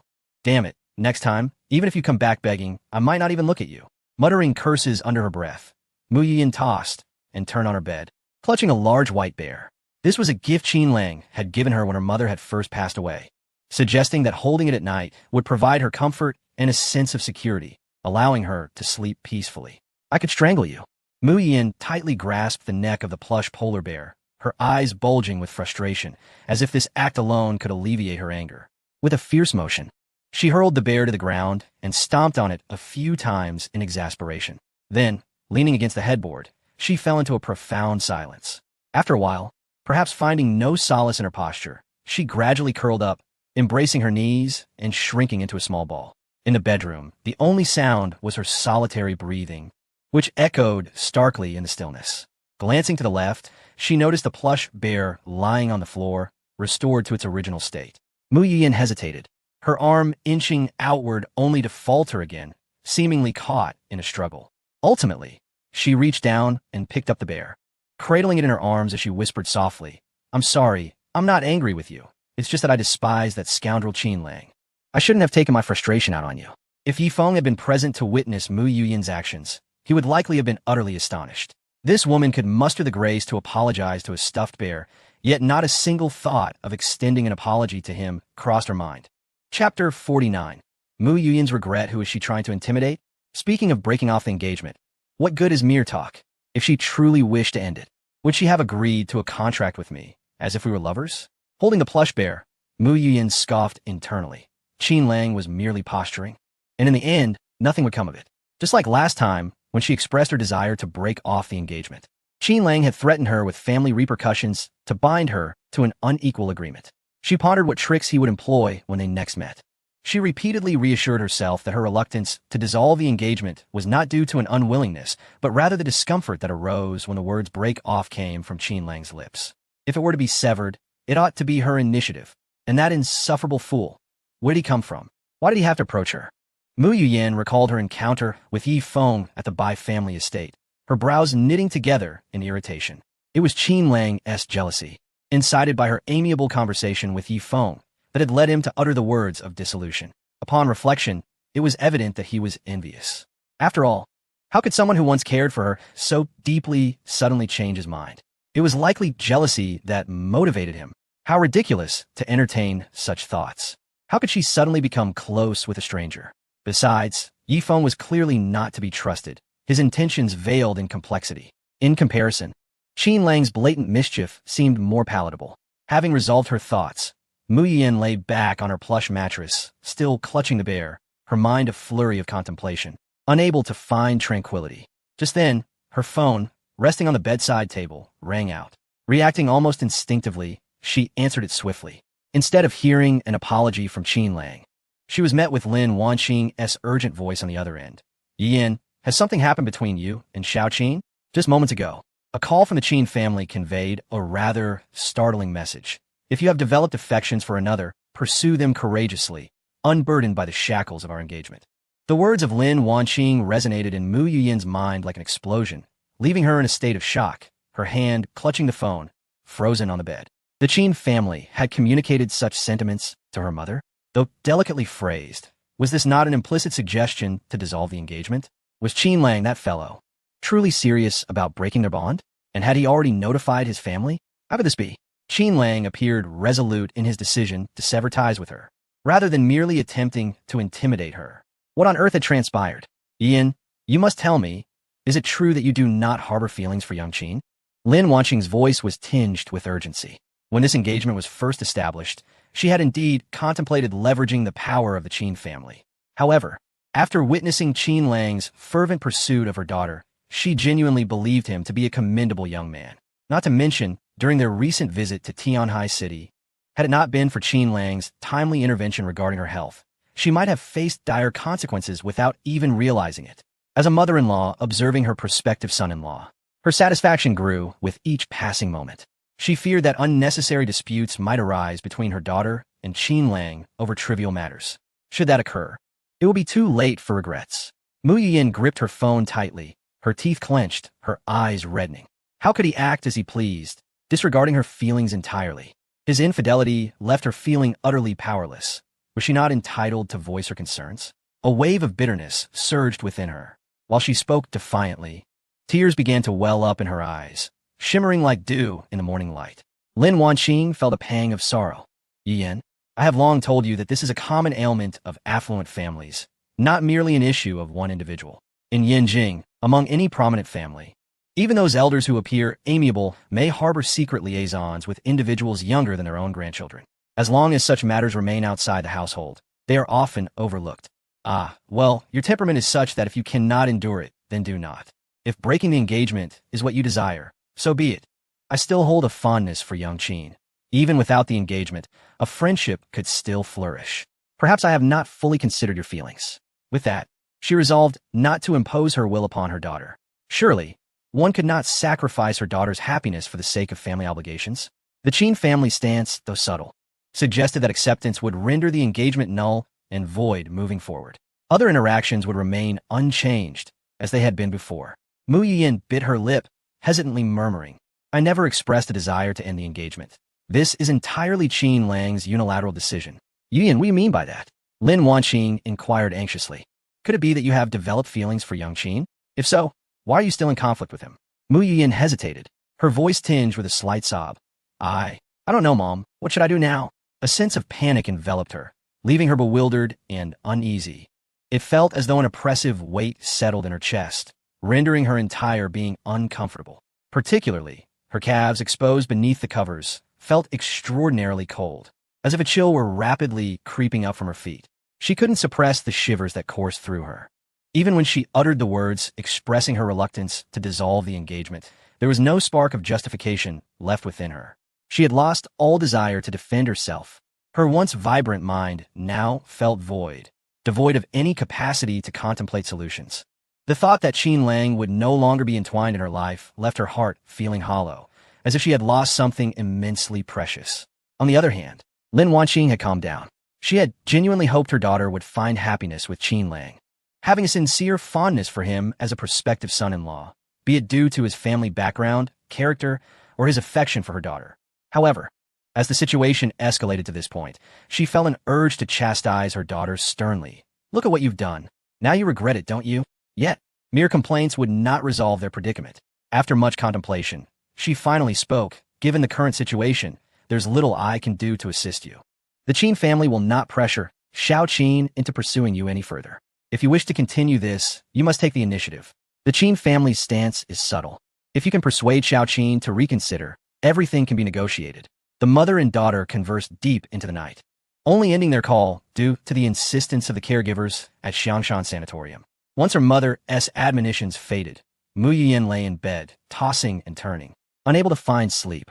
Unconsciously, she reached for her damp pillow, realizing it had become soaked. Had she been crying? A fleeting thought crossed her mind. Had she truly developed feelings for Qinlang? Was she really expected to take the initiative? Yet, throughout her life, she had never pursued a boy, let alone felt a genuine affection. She had no experience in such matters. A tumult of emotions brewed within her. Irritation, resentment, sorrow, grievance, heartache, all intertwining. That night was excruciatingly difficult to endure. Whenever she closed her eyes, memories of Qinlang's resolute declaration to annul their engagement replayed in her mind. Regretful tears had thoroughly drenched her pillow. Chapter 50. A 98 chance of victory. What difference does it make? While Mu Yiyan wallowed in her sorrow, Qinlang found himself reveling in triumph. The system prompt echoed incessantly in his ears. Ding! The female lead by Xiaoyan has severed ties with the Son of Destiny. Congratulations to the host for receiving 20,000 points of villainous value. Ding! The female lead by Ruyu has developed a rift with the Son of Destiny. Congratulations to the host for receiving 10,000 points of villainous value. Ding! The Son of Destiny, Yifeng's fortune value has decreased by 200 points.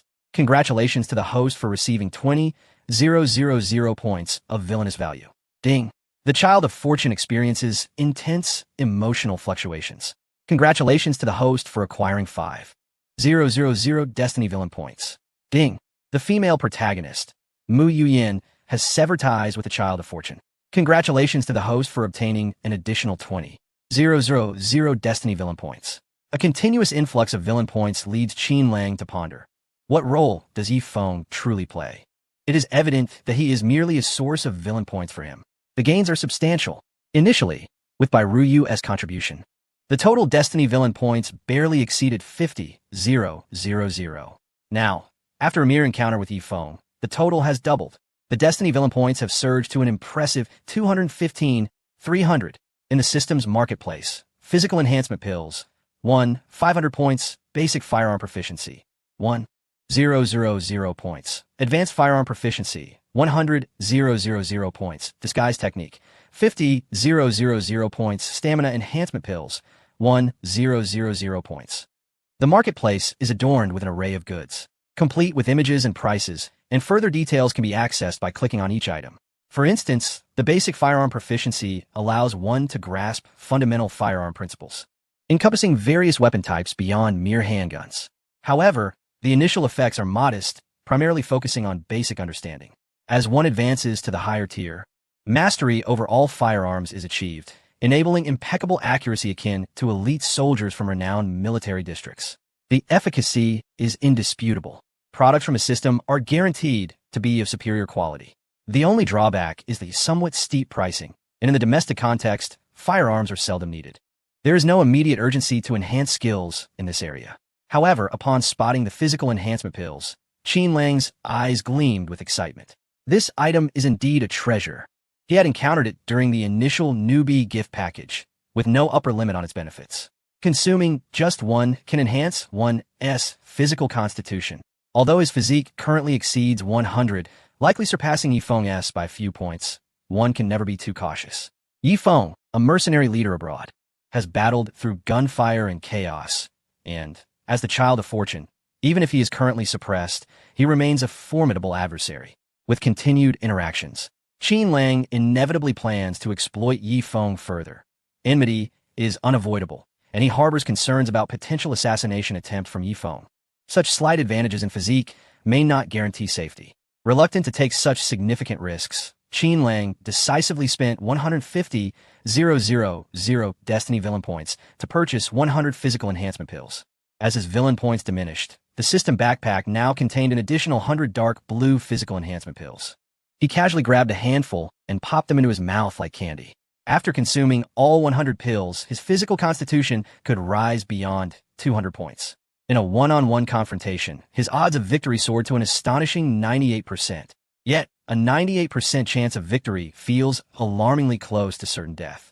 He has gone to great lengths to traverse into this world, intending to become a powerful figure and enjoy life, not to risk everything to eliminate a mere Yi Feng with a mere 2/10 of a risk.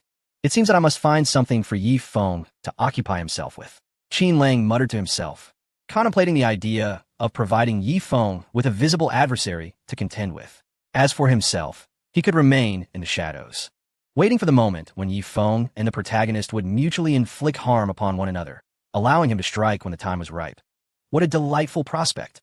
Having made up his mind, Qin Lang expended 50,000 points of villainous value to acquire the essential skill of disguise, indispensable for framing others. System panel, character, Qin Lang, age, 25, physique, 108, charm, 99 destiny villain value, 15, 300 skills, affinity 8, group affinity 80, advanced piano skills, advanced tea arts, advanced aesthetics. Disguise. Store. Open lottery center. Open. Each lottery costs 100 destiny villain points. System backpack. 1 photo book of a landlady, 1 pack of facial tissues. 1 photo book of sister by, 1 electric massager. Warn, observing the substantial depletion of his villainous points. Qin Lang felt a pang of regret and swallowed a small health pill to soothe the ache in his heart. Simultaneously, he pondered which unfortunate soul he could incite to conflict with Yi Feng. Suddenly, a spark of inspiration struck. The cunning figure of Bai Xiaochun materialized in his mind. How could he have forgotten about Bai Xiaochun? This old scoundrel harbored a preference for sons over daughters and was acquainted with Yi Feng. Most importantly, Bai Xiaochun was particularly protective of his illegitimate son. Qin Lang summoned Junzi to his quarters with a serious demeanor, instructing him to keep a close watch on Yi Feng, who had just arrived in Tianhai, and to report diligently on his daily activities. Junzi hesitated. Young master, that individual is no ordinary person. His strength is extraordinary. Even I fear I might not be his match. 2 of our brothers who were trailing him were discovered and had their ribs broken by Yi Feng. Ordinary individuals cannot approach him, and he possesses a keen sense of counter-surveillance. Junzi's reluctance did not stem from cowardice. He would obey Qin Lang's commands, even at the cost of his life, without the slightest hesitation. However, he feared that failing to fulfill the young master's orders would lead to irreparable consequences. Compensate the injured brothers with 200,000 each, covering all medical expenses. They must be well taken care of for their service, Qin Lang stated nonchalantly. After a moment of contemplation, he continued, as for the surveillance, maintain a greater distance but do not abandon the task. Consider other avenues, such as hiring local residents to assist in monitoring. I need to ascertain his whereabouts. Cultivating one's subordinates naturally requires investment. One cannot expect a horse to run without providing it with fodder. In this world, there are no foolish subordinates. The strategy of managing them lies not in oppression, but in control. Understood, Junzi replied gravely, clenching his fists with a serious expression. It was evident that the young master held Yi Feng in high regard. If all else failed, he would personally undertake the surveillance, even if one cannot confront directly. Maintaining a slight distance diminishes the likelihood of being noticed, given his remarkable skills. Qin Lang popped a candy into his mouth, pondering the recent developments concerning Bai Xiaochun's illegitimate child. With a curious smile directed at Junzi, he mused, what do you think would happen if Bai Xiaochun discovered that someone had taken an interest in his illegitimate son? Without a moment's hesitation, Junzi responded, he would likely go mad. Although others may be unaware, our people have recently observed that Bai Xiaochun maintains a surprisingly close relationship with that child, indulging him to an extraordinary degree. To say he is overly permissive would not be an exaggeration. A traditional patriarch, naturally, places immense value on lineage. In Bai Xiaochun's eyes, it seems that even the combined worth of his 2 daughters pales in comparison to that of this single son. Chapter 51. Mu Yin's proactive invitation. Qin Lang regarded Junzi as a trusted confidant, nurturing him accordingly. Though he did not always express his thoughts explicitly, he gradually revealed his inner ideas, allowing Junzi to discern his intentions over time. As a result, many minor tasks no longer required verbal instruction. Junzi could intuitively grasp what was needed, streamlining their efforts considerably. Suddenly, the abrupt ringing of a mobile phone interrupted their conversation. Junzi glanced at the screen, displaying an incoming call from Mu Yin, and promptly bowed, saying, young master, I shall take my leave to attend to my duties. Please, continue with your work. Qin Lang waved his hand, but just as Junzi was about to turn away, he called him back, tossing him a pill. Junzi looked down, perplexed, and inquired, "Young master, what is this?" "It's a supplement to enhance physical vitality, entirely devoid of side effects. Upon consumption, it will fortify your strength." Qin Lang began to play the emotional card. "You have been by my side for several years now. To me, you are like an elder brother, always shielding me. Sometimes, I hesitate to make demands, yet in matters concerning women, one must exercise moderation. Take this pill. It will help restore your recently depleted vigor." The dark circles beneath Junzi's eyes were particularly pronounced, and his demeanor appeared worn, indicating he had been overworked. Qin Lang recognized that Junzi's fatigue stemmed from his recent busy schedule, but shifted the blame onto women. Was he reproaching Junzi? No, not all. Such a statement would not only avoid provoking Junzi's resentment, but also convey a subtle message. As the young master, he observed Junzi indulging in a carefree lifestyle and, instead of chastising him, chose to generously provide restorative medicine, silently asking, "Do you feel a sense of favoritism in your heart?" Junzi wished to clarify that the dark circles were not a result of frolicking with Manager Zhang, but rather due to late nights spent gathering information for the young master. However, the words lingered on his tongue. Upon hearing Qin Lang's earlier remarks, he felt a warm surge within and solemnly replied, "Understood, young master. I shall take my leave." The door closed gently behind him, and Qin Lang withdrew his gaze. The loyalty of Junzi is beyond question. However, at times, it resembles a mere manifestation of duty, stemming from his role as a bodyguard. Yet, what Qin Lang desires transcends this obligation. He seeks the genuine sincerity of Junzi. In moments of peril, bound by duty, Junzi can only exert his full capabilities, but if he were to truly protect his master from the heart, he could unleash an extraordinary strength beyond 100%. A mere small pill, valued at 1,500 points of villainous worth, is hardly a significant expense. If necessary, it could simply mean having Chiu Jior don her maid outfit a couple more times. Moreover, investing in Junzi's strength ultimately benefits Qin Lang himself. This is merely the beginning. Junzi's abilities must be enhanced, for how could he remain limited to such meager prowess in Qin Lang's presence? Ding ding. Before long, the ringtone sounded for the second time.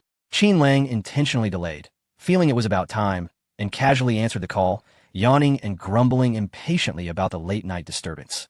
Wondering who would make such harassing calls at this hour. "It's me, Mu Yuyan. Am I disturbing you?" Mu Yuyan's voice was soft, seemingly aware that calling at such an hour was somewhat excessive. She timidly murmured, "Should I contact you again tomorrow?" "Oh, it's you. Speak up, what is it?" Qin Lang's voice grew clearer. "You wish to remind me about our engagement, don't you? Rest assured, I will handle it properly. I have already notified the Qin family, and I believe it won't be long before you receive news. From now on, you and I shall have no further ties.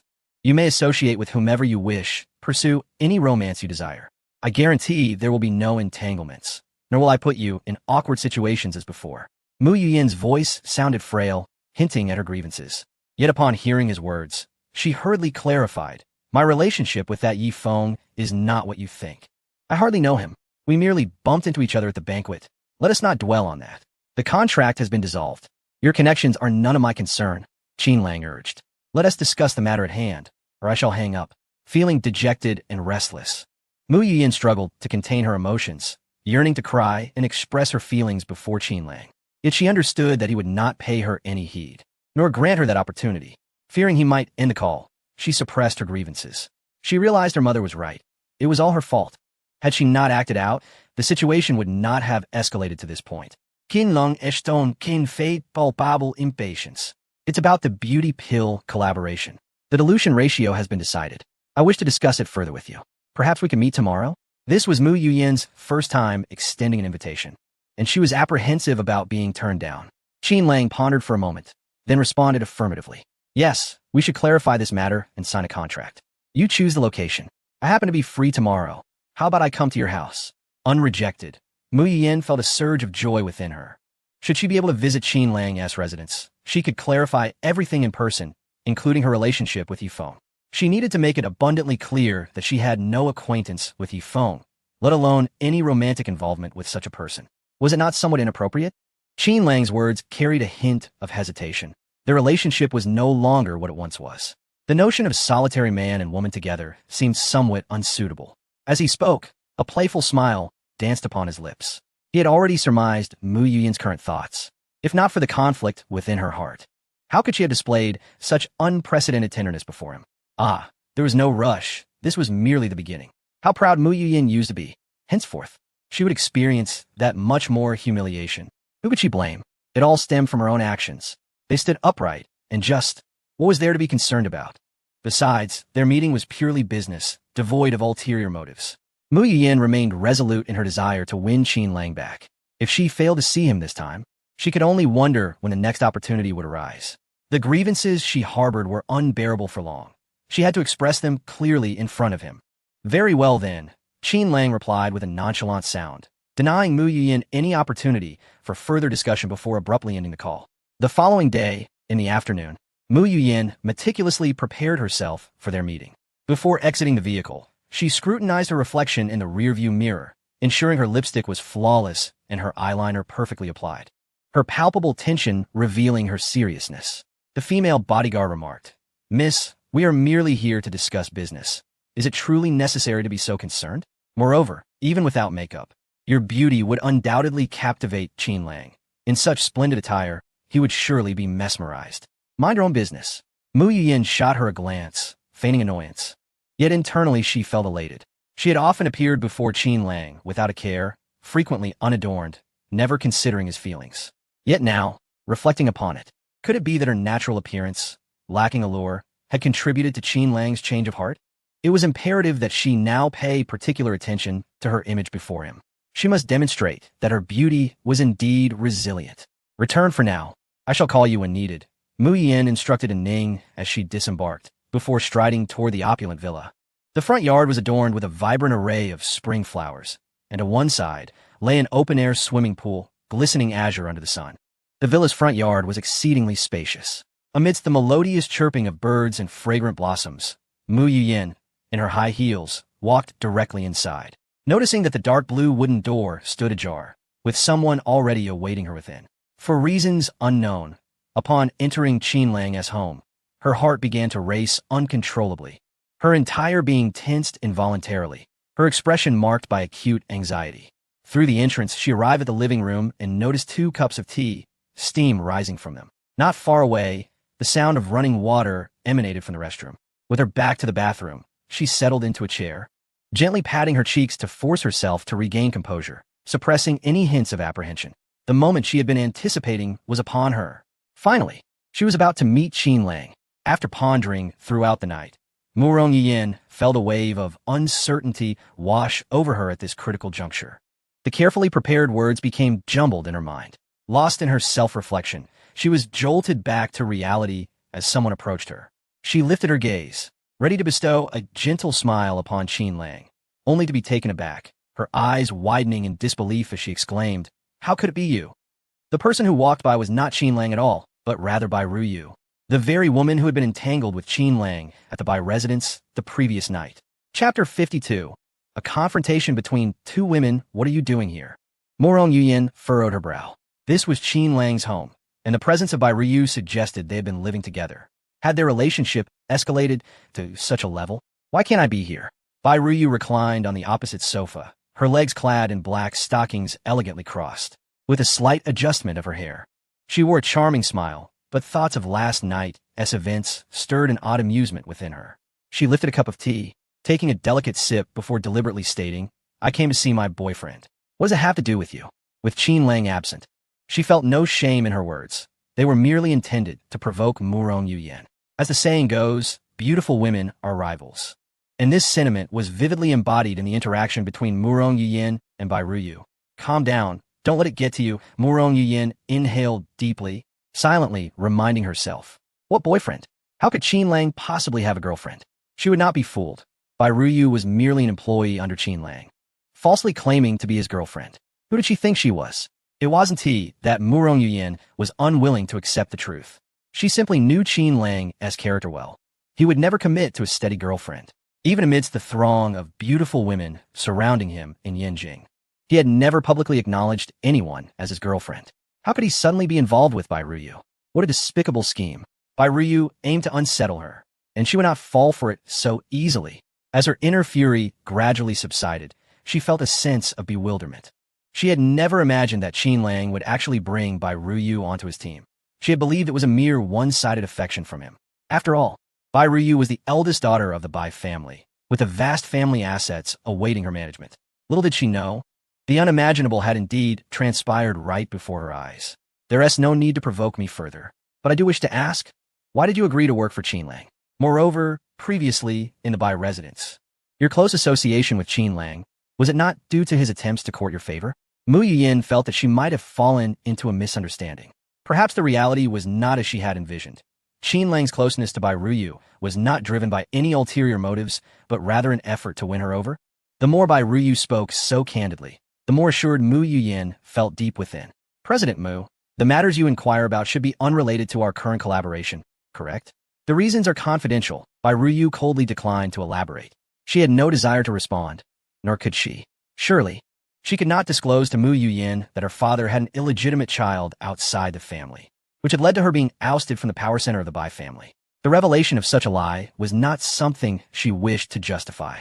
Regardless of how persistent Mu Yuyin was, it seemed their relationship had not yet reached that stage.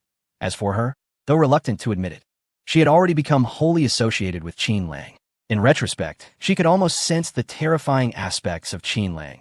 With a stern expression, Mu Yuyin pushed the documents she had brought toward Bai Ruyu. Since he was under Qin Lang's command, it was imperative to adhere to the formalities. This is the experimental report, along with the classification and pricing of various grades of beauty pills. Please review it. Bai Ruyu did not refuse.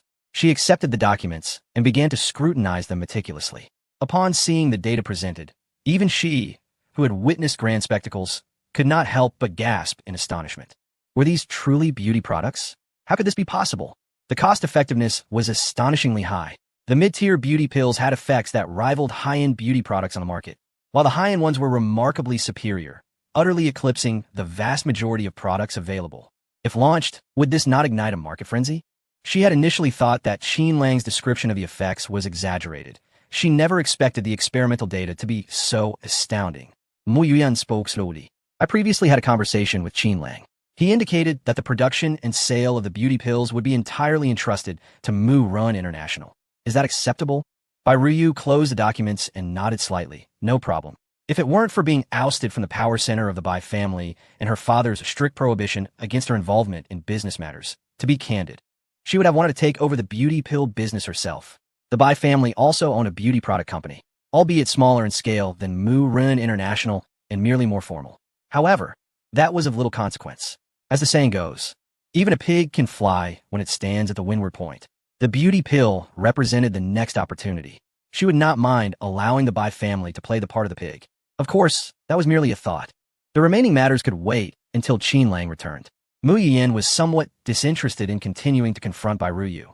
Yet Bai Ruyu furrowed her brows. Since I am here today, I shall naturally take responsibility for this matter. Do you not trust me? Or are you intentionally trying to maintain an entanglement with young Master Qin?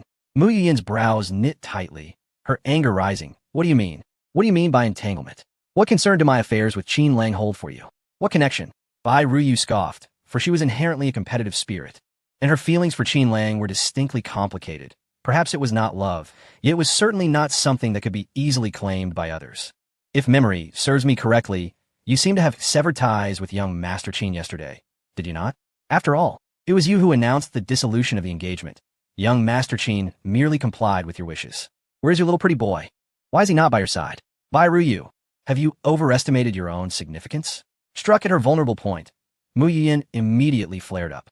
The events surrounding Yi Feng had left her in tears throughout the night, and she had spent considerable time in the early hours to conceal her reddened eyelids with makeup.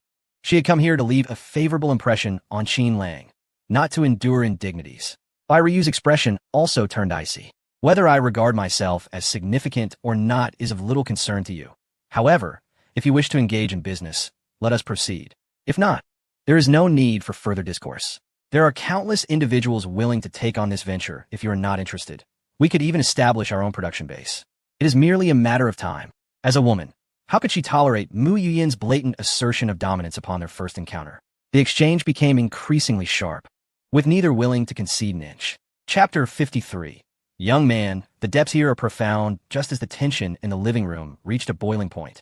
The sounds of an argument outside captured the attention of both women. It's Xiao Xiao. I'll go take a look, Bai Ruyu remarked before striding toward the door. She had only just met Su Xiao Xiao today, recognizing her as Qin Lang's caretaker. Given the commotion, it seemed she was facing some trouble.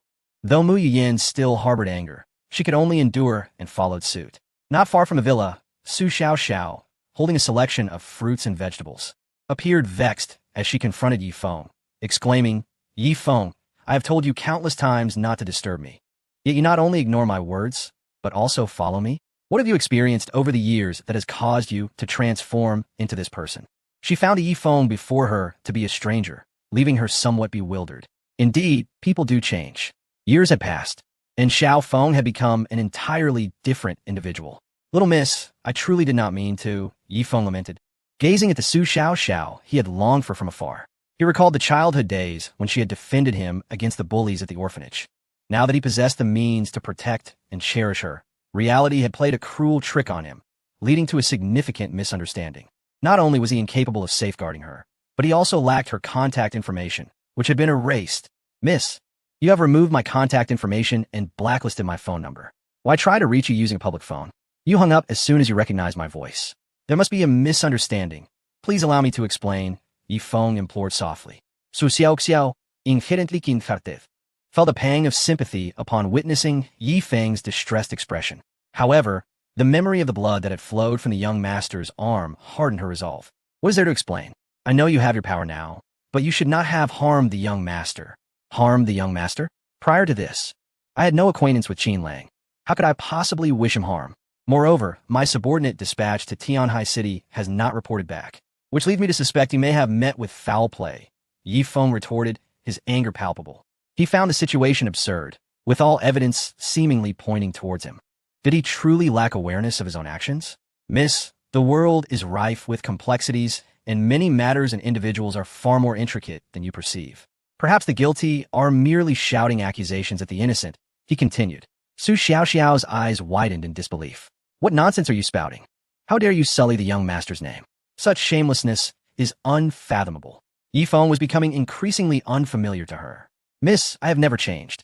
I remain the same Yi Feng from our childhood, forever your little foam," he insisted urgently, setting aside whether I am guilty or not. "Such a scenario could not possibly arise. I am well aware of the capabilities of my own subordinates. A wealthy heir like Qin Lang, in the event of an assassination attempt, would hardly survive with mere scratches on his arm. Furthermore, why would the emblem of my blood wolf be found at the scene, thus revealing my identity? You must have mentioned me to Qin Lang, prompting him to act in such a manner." In a bid to win back Su Xiaoxiao's trust, Yi Feng laid out his suspicions with candor. Suddenly, applause echoed from within the villa. Before Su Xiaoxiao could respond, Mu Yuyin and Bai Ruyu emerged. Upon seeing Yi Feng, Mu Yuyan sinikeret koldi before questing, Yi Feng. "Your sincerity is truly remarkable. What kind of person are you? Were you already flirting with girls as a child, handing out business cards and claiming you would protect them?"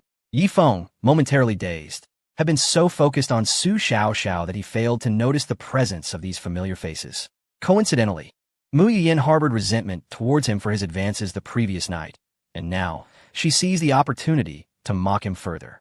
Yi Feng's expression soured, and he struggled to find the words to explain himself. He had anticipated an encounter with Qin Lang, but had not expected to confront Mu Yuyin. Bai Ruyu, with a frosty demeanor, scoffed, "Mr. Yi Feng, while I must concede that I agree with some of your points regarding Qin Lang's questionable character, you cannot consistently cast aspersions upon him. Last night, you unjustly accused Mr. Qin Lang of being the mastermind behind the abduction of my sister. But do you know that I have already discerned the true culprit? If it weren't for Qin Lang, my sister might have been imprisoned for an extended period. Did you ever contemplate the feelings of others when you baselessly tarnish someone's reputation? How coincidental, isn't it? You slandered Qin Lang. And had it not been for last night's events, Bai Ruyu might have genuinely considered the possibility, for she harbors her own doubts about his character, feeling aggrieved as well. However, given the occurrences of last night, and witnessing Yi Feng's pursuit of Su Xiaoxiao, Bai Ruyu has firmly placed Yi Feng at the center of this shameful plot of false accusations stemming from unrequited love. Su Xiaoxiao gazed at Yi Feng with a countenance as dark as a tempest, her resentment bubbling ever more fiercely. Yi Feng felt overwhelmed. Clenching his fists in anger, yet compelled to restrain himself, he attempted to clarify. Miss, things are not as you perceive. There is a misunderstanding. Those two are not well acquainted with me. Surely, you understand my character? Su Xiao retorted sharply. What do you know of me, Yifeng? We have not crossed paths in years. How could I possibly know what you have become? Moreover, regardless of others' opinions, there is one thing I must convey. I have not disclosed a single detail about your affairs to the young master. He remains oblivious to your mercenary ties and your actions outside. Why would he accuse you? Enough. Yifeng, leave at once. I no longer wish to see you. Whether it was by Ru Yu, Mu Yu Yin, or Su Xiao's own heart, all evidence pointed toward Yifeng. In Su Xiao's eyes, he had transformed from a person who caused harm to the young master out of unrequited love to one who maliciously sullied the young master's honor. The three women turned to depart when an elderly gentleman happened upon this scene. Approaching Yifeng, he placed a hand on his shoulder and remarked, "Young man, this love quadrangle is quite intricate. You may find it difficult to navigate." Chapter 54. Let's not meet again, get lost. Yifeng swiftly whirled around, fixing a fierce glare upon the old man, his eyes glinting like a wolf lurking in the shadows. The old man shivered at the sight and hastily retreated, muttering about the lack of honor in combat. Qin Lang, await your reckoning. I shall remember this grievance. Yifeng's fury surged within him like a tempestuous sea, unprecedented in its intensity. All of this was orchestrated by Qin Lang behind the scenes. A palpable wave of murderous intent brewed within his chest, so potent it felt as though it could materialize. Meanwhile, in Tianhai City, at the luxurious 3-level private room of the royal bar, Qin Lang, the object of Yifeng's fixation, lounged on the sofa, igniting a cigarette and savoring its smoke with a sense of blissful indulgence. Before him stood Qiu, adorned in a sleek black skirt suit. One hand rested against the expansive glass window, while the other deftly slipped a pair of patent leather high heels on her delicate, jewel-like feet. Her cheeks, tinted with a subtle blush, rendered her even more enchanting. Her graceful figure, with its alluring curves, formed a flawless silhouette. Turning her head, she shot a furious glance at Qin Lang and coldly declared, "Let us not meet again." Why? Qin Lang inquired, releasing a puff of smoke, curiosity etched on his face. Just a moment ago, everything seemed fine. Qiu rolled her eyes dramatically. What does our current relationship resemble? Is this how you conduct yourself? What do you think you are doing? Are you trying to ensnare me? She felt that their connection could no longer persist in its current form. It was utterly exhausting. The mere sight of Qin Lang left her feeling unsteady, having developed a psychological shadow over time. As she displayed her emotional turmoil, Qin Lang found himself increasingly amused and activated the system notification. Ding. Congratulations, host. You have gained 10,003 villain points. Ding. The heroine Qiu is experiencing intense emotional fluctuations. Congratulations, host. You have gained 800 villain points. Ding. The fated child Yifeng is experiencing intense emotional fluctuations. Congratulations, host. You have gained 1,000 villain points. Ding. Yifeng's fortune value has decreased by 500 points. Congratulations, host. You have gained 5,000 villain points. Listening to the notifications, Qin Lang smiled faintly. The time and energy he expended on Qiu paled in comparison to the villain points he accrued from Yifeng's hatred. A day as husband and wife grants 100 days of affection. I shall strive to have us become a 100-day couple as soon as possible. Approaching Qiu, he possessively wrapped his arms around her waist, laughing heartily, dismissing any argument, and then gestured towards the bustling dance floor below. This private room was Qiu's sanctuary, with a floor-to-ceiling glass serving as a one-way mirror, allowing those inside to observe the outside. Qin Lang pointed to a young man in a white shirt below, who was audaciously pouring red wine over the head of a middle-aged man, exuding an air of arrogance. Who is that fellow? He seems oddly familiar to me. Though Qiu was being held in such a familiar manner, her innate disposition would typically have prompted her to slap Qin Lang, or at the very least, struggle fiercely. Yet, having endured more scandalous postures and attire, she instinctively overlooked this minor transgression. Huffing in disdain, "Am I complimenting you? Are you trying to impress me here?" Following Qin Lang's finger, she caught sight of the young man in the white shirt and let out a cold laugh. That must be Bai Xiaochun's illegitimate son, of course. He looks familiar. It dawned on her that this young man was indeed the reason the Bai sisters had developed a rift with Bai Xiaochun. His presence here was no coincidence. He had learned that Bai Xiaochun's illegitimate son frequented the Queen's Bar and had come to scout the area. hoping to cultivate a relationship with Qiu Jiu'er in the process. Now that the bond had deepened, it was only natural that he would attend to business. Feigning coincidence, Qin Lang coldly remarked, "Tell me, what would happen if I assisted the Bai sisters in dealing with that little bastard below?" In front of Qiu Jiu'er, there was no need for pretense. Their relationship had evolved to this stage. Although they had not verbally expressed it, every time he arrived, Qiu Jiu'er behaved like a dutiful little wife. They were family, after all, and there was no need for excessive caution. Qiu Jiu'er's character was well known to her. She was composed yet warm-hearted. While her face might betray disdain, her concern for her man ran deep. Qi Yuar turned to glance at Qin Long. Her brow furrowed as she cautioned, "I think it would be better if you refrain from such thoughts." Qin Long chuckled playfully. "Are you implying that I can't handle that old man by Xiaochun?" Qiu Jiu'er shook her head. "It's not about being unable to handle him, but rather it's unnecessary. Bai Xiaochun dotes on this illegitimate child excessively and remains largely undiscovered. If it weren't for the profound ties with our Black Dragon Society, one might not even know he had such a son. This boy, Bai Shui, was unaware of his father's power during his youth. He was bullied at school, prompting Bai Xiaochun to have a few familiar gang leaders from the Black Dragon Society break the legs of the entire family that tormented his son, subsequently banishing them to distant lands, leaving their fates unknown.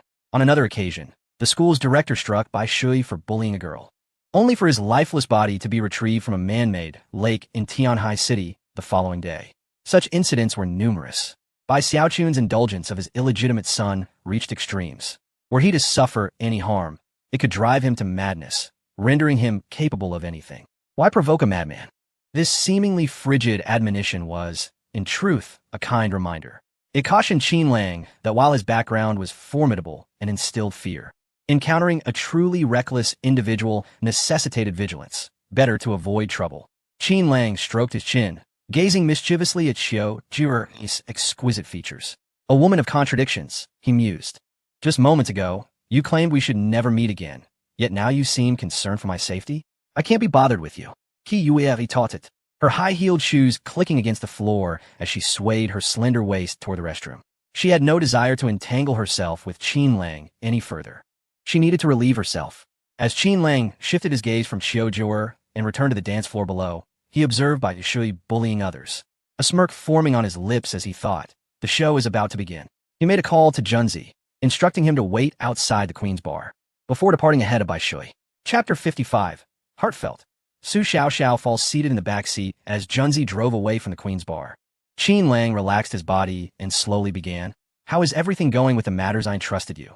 With both hands firmly gripping the steering wheel, Junzi navigated the vehicle with a calm demeanor, stating that the target had already been identified and the operation would commence that evening. "Young master, you cannot fathom the depths of Bai Shui's depravity. He is truly a scoundrel, his crimes innumerable. The deeper one delves into his affairs, the more evident his vile character becomes. Several families have suffered due to his malicious actions." Junzi felt no remorse towards such a villain. Rather, he found a certain satisfaction in the prospect of dealing with him. In fact, compared to Bai Shui, the previous misdeeds of the young master seemed almost forgivable. Thus, utilizing him would indeed prove advantageous. Qin Lang merely acknowledged this with a grunt, unfazed. Although his previous incarnation could be classified as a debauched youth, he had always been under the watchful eyes of his family in the capital, conducting his affairs discreetly while wary of exposure. Bai Shui, however, operated without restraint, even having Bai Xiaochun to shield him from repercussions, more accurately, to turn against him when necessary. Under such indulgence, it was a wonder that Bai Shui had any semblance of decency. "Young master, as you predicted, Yi Feng indeed sought out Miss Su, resulting in a considerable conflict. Their relationship is now irreparably fractured. If this were ancient times, you would be akin to the cunning Zhuge Liang," Junzi exclaimed with genuine admiration, raising his thumb in praise. Qin Lang rolled his eyes, retorting that Zhuge Liang was a master strategist, and questioned whether Junzi had returned all the knowledge he had acquired to Manager Zhang during their outing the previous night.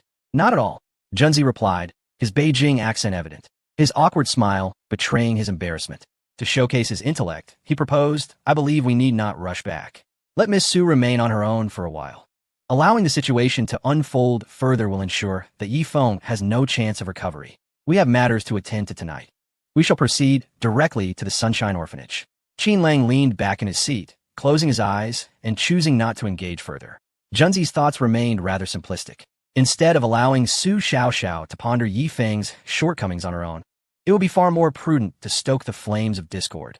Although the fire would be ignited elsewhere, it would inevitably singe Yi Feng in the process. Half an hour later, having picked up Su Xiaoxiao, she entered the vehicle and noticed the young master asleep. She refrained from disturbing him and quietly sat beside him. Her brow furrowed, her mood subdued. Upon arriving at their destination, she exited the car with her head lowered, trailing behind Qin Lang without uttering a word, as though burdened by some unseen grievance. Before Qin Lang stood the dilapidated Sunshine Orphanage, now reduced to a mere ruin. As he strolled, he halted before a swing, only for Su Xiaoxiao, lost in thought, to collide with him. "What is the matter? Are you distracted?" Qin Lang turned around, gently stroking Su Xiaoxiao's head as he inquired softly, "Has someone wronged you? Tell me, and I shall make them pay." Su Xiaoxiao looked up. Her lips pursed in confusion as she murmured, "Young master, why has Yi Feng turned out this way? Today he not only followed me relentlessly, but also slandered you. Moreover, Miss Bai mentioned that he has similarly tarnished your reputation in her presence. Additionally, this evening, an inexplicable large sum was transferred to my bank account, presumably from him. What could this mean? Is he attempting to use money to coerce me?" In Su Xiaoxiao's heart, Yi Feng was akin to a beloved younger brother. She had once fantasized about his return, envisioning a joyful reunion, and had even considered finding him a beautiful girlfriend. Yet now, all her dreams lay shattered. Yi Feng not only harbored malicious intentions towards her, but also went so far as to defame the young master to win her affection. He had even transferred a substantial amount of money to her. What could this signify? Did Yi Feng perceive her as a vain girl, remaining by Qin Lang's side solely for his wealth? Yi Feng's transformation was utterly unexpected for her. It was not merely disdain that filled her heart, but a deep sense of regret. This was someone she had cherished as a brother. How could he have changed so drastically? Do not dwell too much on it. As time passes, people inevitably change. Qin Lang opened his arms, enveloping her in a warm embrace, his chin resting gently on her fragrant shoulder as he whispered softly in her ear. He did not mention a word about the large sum of money Yi Feng had transferred to Su Xiaoxiao. Feeling like a timid quail, Su Xiaoxiao remained still in Qin Lang's embrace, her cheeks flushed with a hint of nervousness. There was no resistance on her part, nor did she contemplate pushing him away. In fact, during this moment of inner turmoil, being held in his warm embrace filled her heart with an overwhelming sense of trust and happiness. It is not just Yi Feng who has changed. You two have undergone some transformation, albeit unknowingly. Qin Lang retrieved a slightly tarnished iron box from his pocket, stepping back to gaze into Su Xiaoxiao's beautiful eyes, smiling as he asked, "Do you remember this box?" It was an item he had obtained from the dean, possessing great significance. For Su Xiaoxiao, it was akin to a formidable weapon. "Young master, how do you have this box?" Su Xiaoxiao exclaimed in astonishment at the sight before her. This iron box was a remnant from her childhood, a time when she was filled with whimsical dreams. She had loved to pen these dreams on paper, emulating the heroines from television, wishing to hide them away. However, she could not afford a wish bottle and had to confine her aspirations within this iron box. Inside lay numerous dreams she had written, only to lose track of it later, unsure of where it had gone. In fact, she had almost forgotten about the existence of this box. It was truly unexpected to see it in Qin Lang's possession. Time had passed too long, and had it not been for Qin Lang's retrieval of the iron box, Su Xiaoxiao would have completely forgotten about it. Qin Lang remained silent as he pulled out the paper from the iron box. The seal was intact, and the characters were still quite legible. Perhaps Su Xiaoxiao was too young when she penned this list of wishes, resulting in a somewhat crooked handwriting that was both amusing and endearing. Today, the director grandmother mentioned again that there isn't enough money, and she worries about finances. "I want to grow up and earn a great deal of money to relieve her burdens, so she no longer has to fret over money." Today, a child in the courtyard found a coin and bought 2 ice creams, looking so joyful while eating them. "I too wish to enjoy ice cream. I will earn plenty of money in the future, not just for director grandmother, but also to treat myself to ice cream." The director grandmother said that girls must marry when they grow up, and before that, they should find a boyfriend. She encourages us to learn self-love and to seek a truly wonderful partner. I saw on television today a girl who went to an amusement park with her boyfriend, and they appeared so happy. I also want to visit an amusement park and find a wonderful boyfriend, as described by the director grandmother, to enjoy together. As Qin Lang recited the childhood wishes word by word, Su Xiaoxiao's cheeks flushed crimson, extending down to her neck. feeling as if she could emit steam if a hole were to be drilled into her head. Embarrassed, she rushed forward to snatch the small paper from Qin Lang's hands, exclaiming urgently, "Young master, please don't read that. Those are just foolish wishes from my childhood. I can hardly remember what they say anymore. They don't count. They don't count. Please don't read them out loud." Though she couldn't recall the wishes clearly, fragments lingered in her memory, particularly the countless times the director grandmother had expressed her hopes for Su Xiaoxiao to find a loving boy in the future. Who could have imagined that those whimsically written childhood wishes would be discovered by the young master? At that moment, she felt an overwhelming desire to dig a hole in the ground and bury her head in the earth, utterly mortified to face anyone. She desperately attempted to reclaim the scattered papers, yet her efforts were in vain. Qin Lang placed the notes back into the iron box,